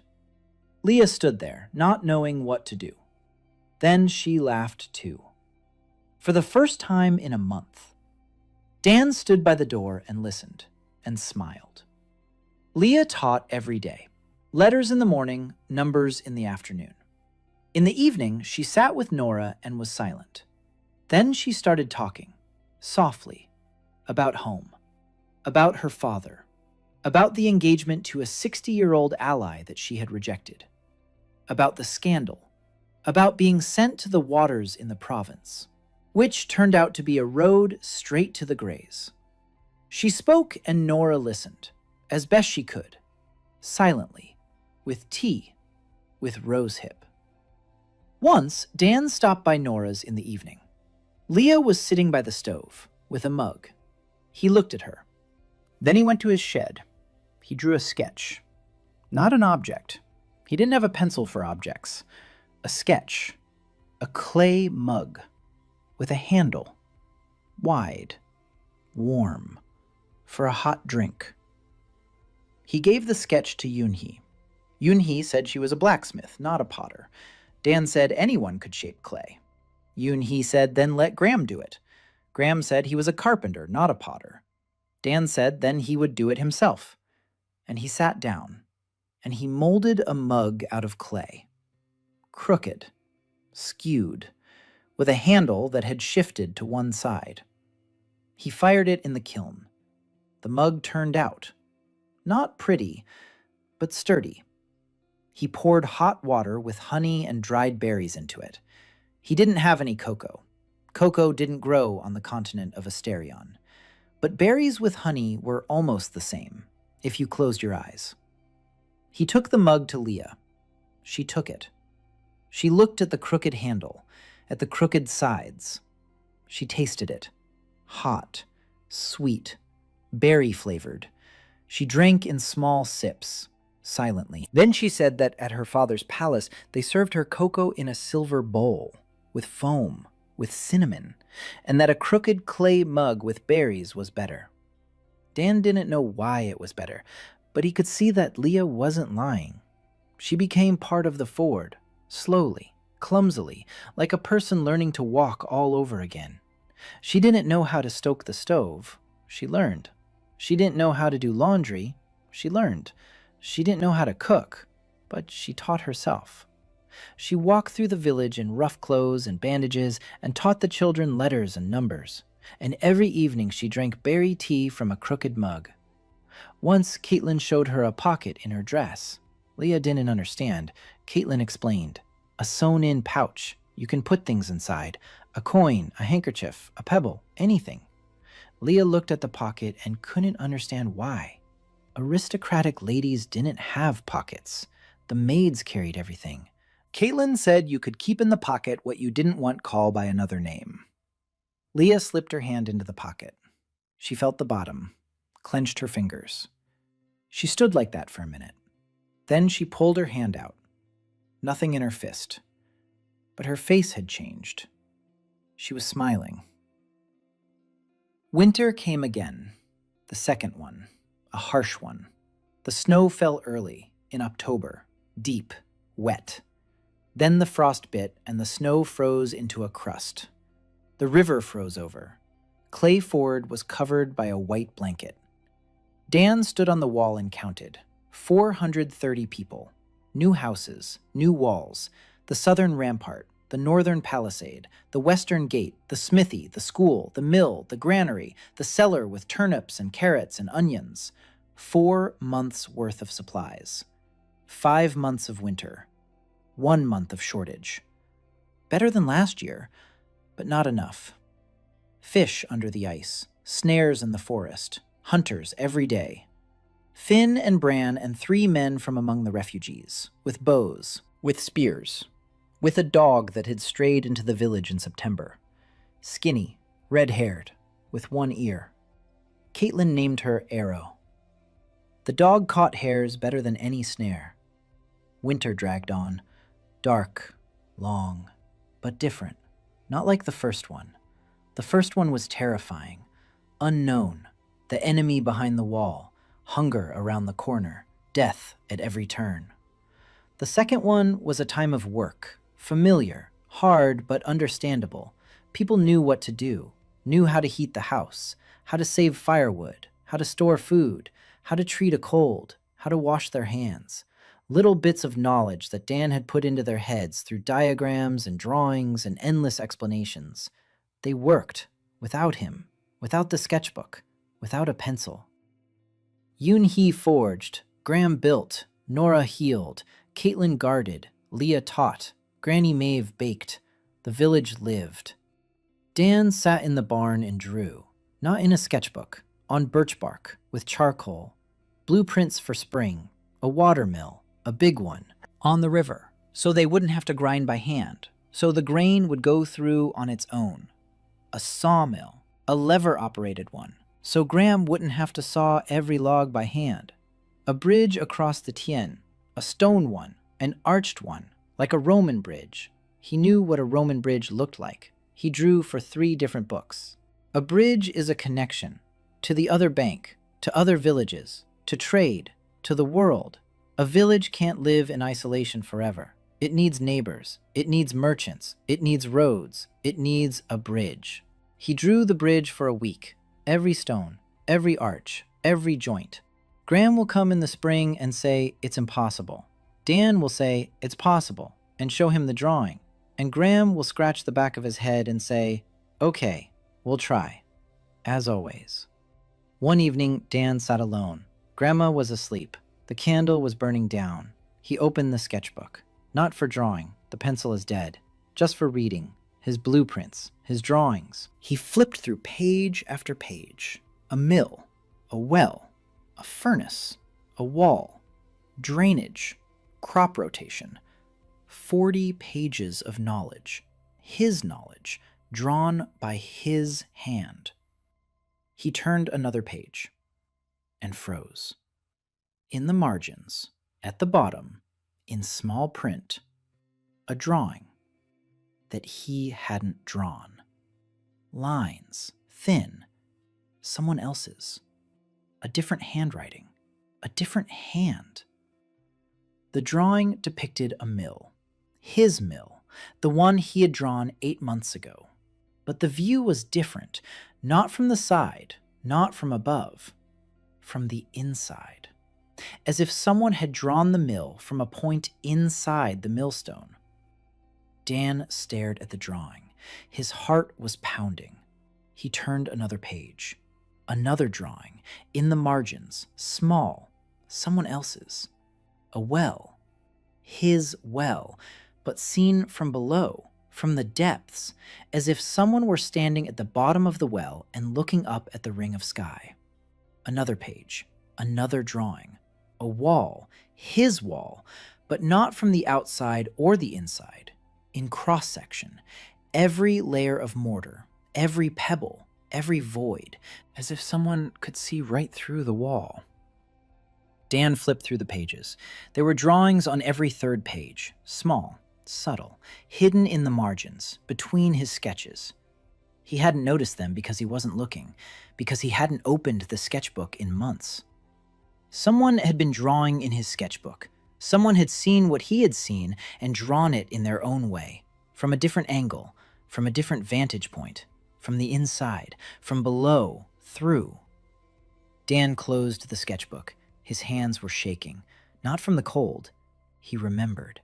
A hidden secret. He didn't know about it. He couldn't have known. But now he knew. The album isn't just a tool. The album is a window. And the window works both ways. Every time he drew something, the other side saw it, remembered it, learned from it, and drew in response. He didn't sleep until morning. He sat and stared at the sketchbook, without opening it, as if it were a snake that might bite, or a door behind which someone was breathing. In the morning, he went to the only person who might know something. To Maddie, Madeline Price, a former nun from the burned-down Light on the Hill convent. She had come to Broad 3 months ago, quietly, without fanfare. A 26-year-old woman, lean, sarcastic, with a scar across her eyebrow. She said she was looking for the sketchbook. 30 years, since she was 5, when the convent burned down and 12 sisters died and she was left behind, a little girl in a nightgown, in the snow, in front of the burning building. She remembered. She remembered the album in the Mother Superior's hands. She remembered how the fire licked the walls of the library. She remembered how the river was black with ash in the morning. And she remembered that the convent hadn't been burned down by accident. People came at night, with torches, without coats of arms, without faces. They set it on fire and left. She'd spent 30 years searching for why. Dan found her in the house by the west gate. She was drinking rose-hip liqueur, like wine, slowly, in small sips. He placed the album on the table, opened it to a page with a stranger's drawing. Maddie looked. The face hadn't changed. She turned the page. Another one. Another. She looked at the stranger's drawings. Then she closed the album. She said that the abbess had spoken of the first creator, the man who created the art of embodiment 1,000 years ago, who drew things and the things became real, who once tried to draw a living thing, and he succeeded, and he went mad. The guild locked him away in his own artifact, in the album, which was kept in the monastery, which they burned to destroy the album. But the album didn't burn, because you can't burn what draws the world. Dan listened. He sat on a chair and listened, and the cold he felt on that first day by the river returned, the same one, from within, the first creator, locked away in the sketchbook for 1,000 years. Watching through the eyes of everyone who draws. Learning. Remembering. Sketching in the margins. Not an enemy. Not a god. Not a demon. An artist who had gone mad trying to draw life, and now looking through Dan at the world of the 21st century, at mills and wells and bridges and antibiotics, at 20 years of children's encyclopedias, at everything the Brooklyn Illustrator knew. Maddie said that the monastery's records had been preserved, partially. She'd carried them with her for 30 years, in a leather pouch, scraps, pieces of parchment, charred at the edges. Dan drew her a pair of reading glasses. No, he didn't draw them. No pencil. Yoon-hee. He went to Yoon-hee. He explained. Glass lenses, thin, smooth, wire frames, simple. Yoon-hee said she was a blacksmith, not a glassmaker. Dan said that glass was sand and fire. Yoon-hee looked at him, then at the sketch, then at the bellows. She said she'd try. The first lenses came out cloudy, warped, useless. The second ones were better. The third ones, almost there. The fourth ones worked. Not perfect, not like Caitlin's flawless glasses, but they worked. Maddie put them on. She looked at the parchment and began to read. Every evening, by candlelight, line by line, deciphering the charred handwriting of dead nuns, Dan sat nearby and listened, and Maddie told him what she was reading. The first creator. His name is lost. His drawings are lost, but his method is recorded. He did not draw things. He drew an understanding of things. Very drawing is not a copy. It is knowledge. The album reads the author's knowledge and creates a thing not from paper, but from knowledge. That's why a crooked loaf of bread appears crooked. That's why medicine appears, if you know the package. The album isn't magic.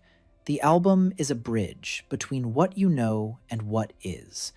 And the first creator crossed that bridge too far. He tried to find out what life is, and to draw it. And he succeeded. For a moment. For a single heartbeat. And that moment broke him. Because to know what life is means to know what death is. And he found out. And he didn't come back. Dan listened and thought about the sketches in the margins of the album, about the mill from the inside, about the well from below, about the wall from the other side. The first creator looked at the world through him and drew, not things, understanding. He was learning. 1,000 years in the dark, and now, through the eyes of a boy from Brooklyn, he saw the world again and drew it in his own way from the inside. Dan closed the sketchbook, pressed it to his chest. Spring of the second year. No, the third. 2 years in this world. Dan stood on the wall and watched the sun rise. Pink, cold, beautiful. Snow still lay in the shade, but in the sun it was already melting. Drops from the roofs, streams on the roads, sparrows on the fences. Spring. People stood nearby. Nora, quiet, with dry hands and warm eyes. Caitlin, redhead, in glasses, with a bow on her back, with a black line on her cheek from the bowstring. Sora, 12 years old, with a piece of leather and a piece of charcoal in her hands.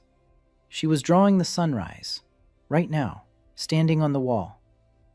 Maddie, with rose-hip tea in a mug, with parchments in a leather pouch, with glasses that Yoon-hee made. Leah, in coarse wool and bandages, with ink stains on her fingers from morning lessons, with an empty pocket in her dress. Yoon-hee, with burned hands, with a hammer she wouldn't let go of even on the wall, a blacksmith's habit. Granny Maeve, with a cane, with a shawl, red, with paintbrushes. She climbed the wall for the first time. Cal helped. She cursed the whole way up, said her legs weren't what they used to be, and that the ladder was crooked, and that at her age, people don't climb walls. But she climbed, and stood, and looked. The city lay below. No, not a city, not yet, but no longer a village. 5,000. No, not 5,000, just over 400. But it was growing every month. Every week someone came. Rumors spread across the continent. There's a place beyond the Tien River where there are walls, where there's food, where they heal, where they teach, where they do things for you. Dan looked at the city, at his city. Houses with roofs, wells with clean water, a mill by the river, a smithy with smoke, a school with blackboards and charcoal and children who could write their own names, a bridge across the Tien. They started building it in January, from a blueprint, from his blueprint. Stone piers, an arched span. Graham built it. Yoon-hee forged the staples. Refugees hauled the stone. Children hauled the mortar. The bridge was ready by March. Short, 10 meters, a single span. Not a Roman viaduct, but a bridge. The first bridge across the Tien in 100 years. The first carts have already crossed it, merchants from the south, with fabrics and spices and news. They looked at the little town and couldn't believe their eyes.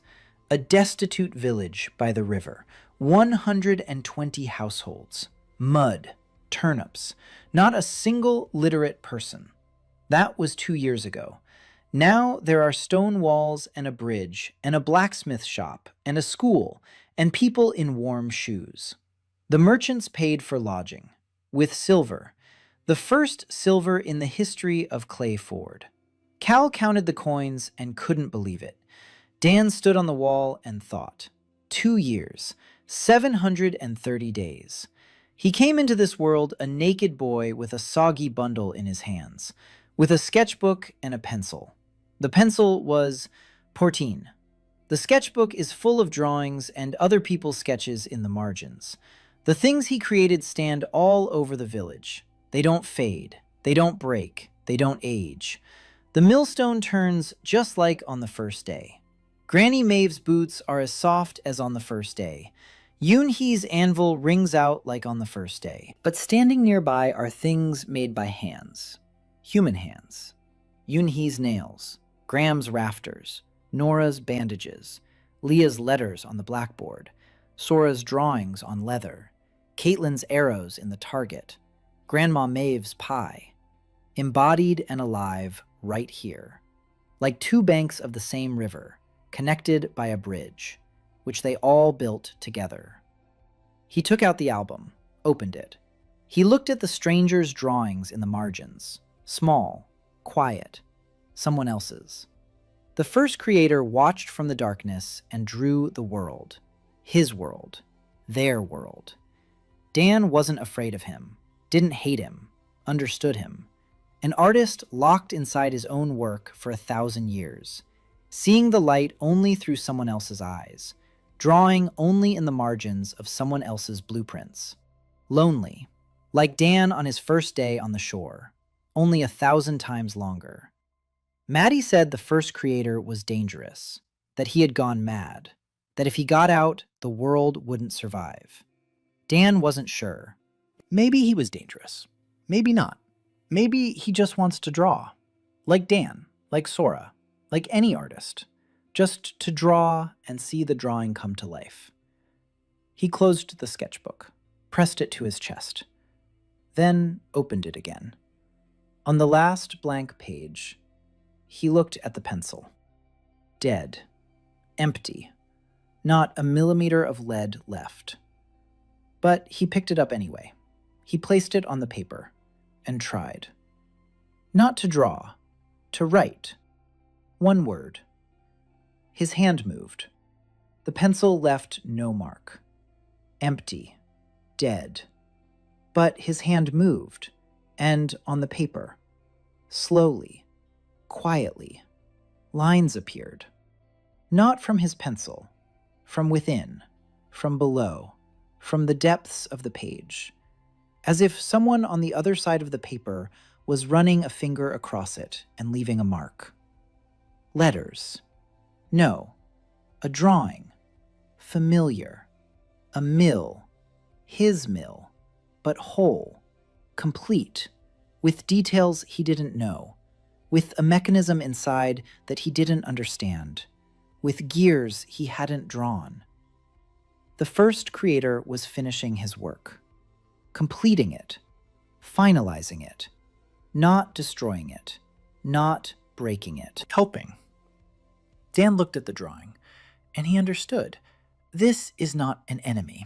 This is a teacher. Who had waited 1,000 years for a student? He closed the sketchbook. He raised his head. The sun was rising, warm, bright, spring-like. He looked at the people nearby, at Nora, who stood close by and was silent, at Caitlin, who was looking east and counting the clouds, at Sora, who was drawing and didn't notice anything around her, at Maddie, who was drinking rose-hip tea and reading a parchment, at Leah, who stood with her back straight and her lips pressed together and, for the first time, didn't look lost, at Yoon-hee, who was holding a hammer and looking down at the smithy below with the expression of a master. at Granny Maeve, who was wrapped up in a shawl and grumbling about the wind.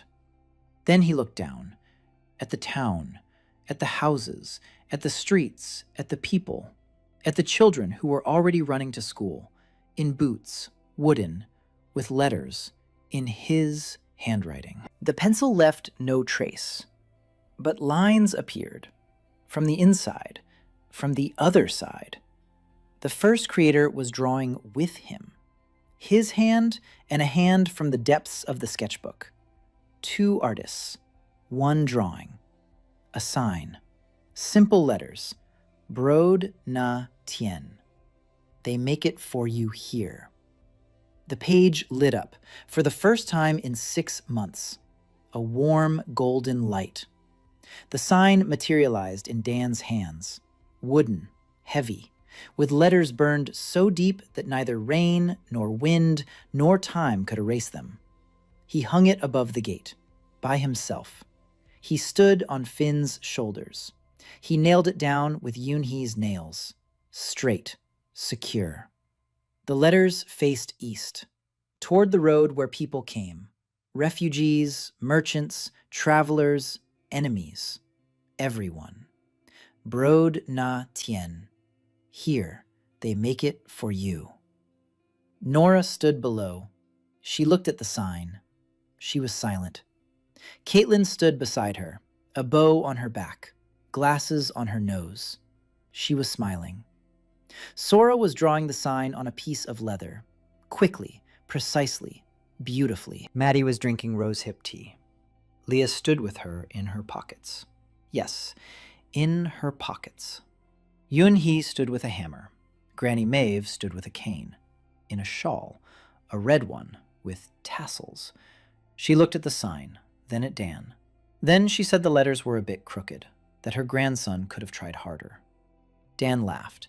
He jumped down from Finn's shoulders. He stood next to Granny. She placed her hand on his head, heavy, rough, warm, just like on the first day. Far to the south, beneath the ruins of the Light on the Hill Monastery, in a dungeon that hadn't seen the light of day for 1,000 years, a sign had appeared of its own accord on the stone wall. The same letters, the same handwriting. Brod na tien. They make it for you here. Drawn with charcoal that didn't exist in this world. And someone in the darkness, someone who for 1,000 years saw nothing but his own madness. Someone who looked at the light through the eyes of a boy from Brooklyn and learned anew. Someone who drew windmills from the inside, and wells from below, and walls right through them. Smiled for the first time in 1,000 years. Dan stood at the gate, a sketchbook tucked under his arm, a dead pencil. A living city. People were alive. The dawn was warm. Spring. He looked at the road, long dirt leading east. Somewhere out there were the Greys, and Valmore House, and the Guild of Creators, and the entire continent of Asterion, which did not yet know that in a small town by the river, a boy with a boy and a sketchbook full of drawings had already changed the world. A small piece of it. A little over 400 people. One bridge, one smithy, one school. But he had started, and he had no intention of stopping. He turned to his grandmother. She was standing on the porch, wrapped up in a shawl. She said breakfast was getting cold. Dan nodded. He went home. There was pie, with fish, on the warm stove. In the house he had drawn. For his grandmother, who skipped meals so he could eat every day. Now they both ate every day. And they would tomorrow, too.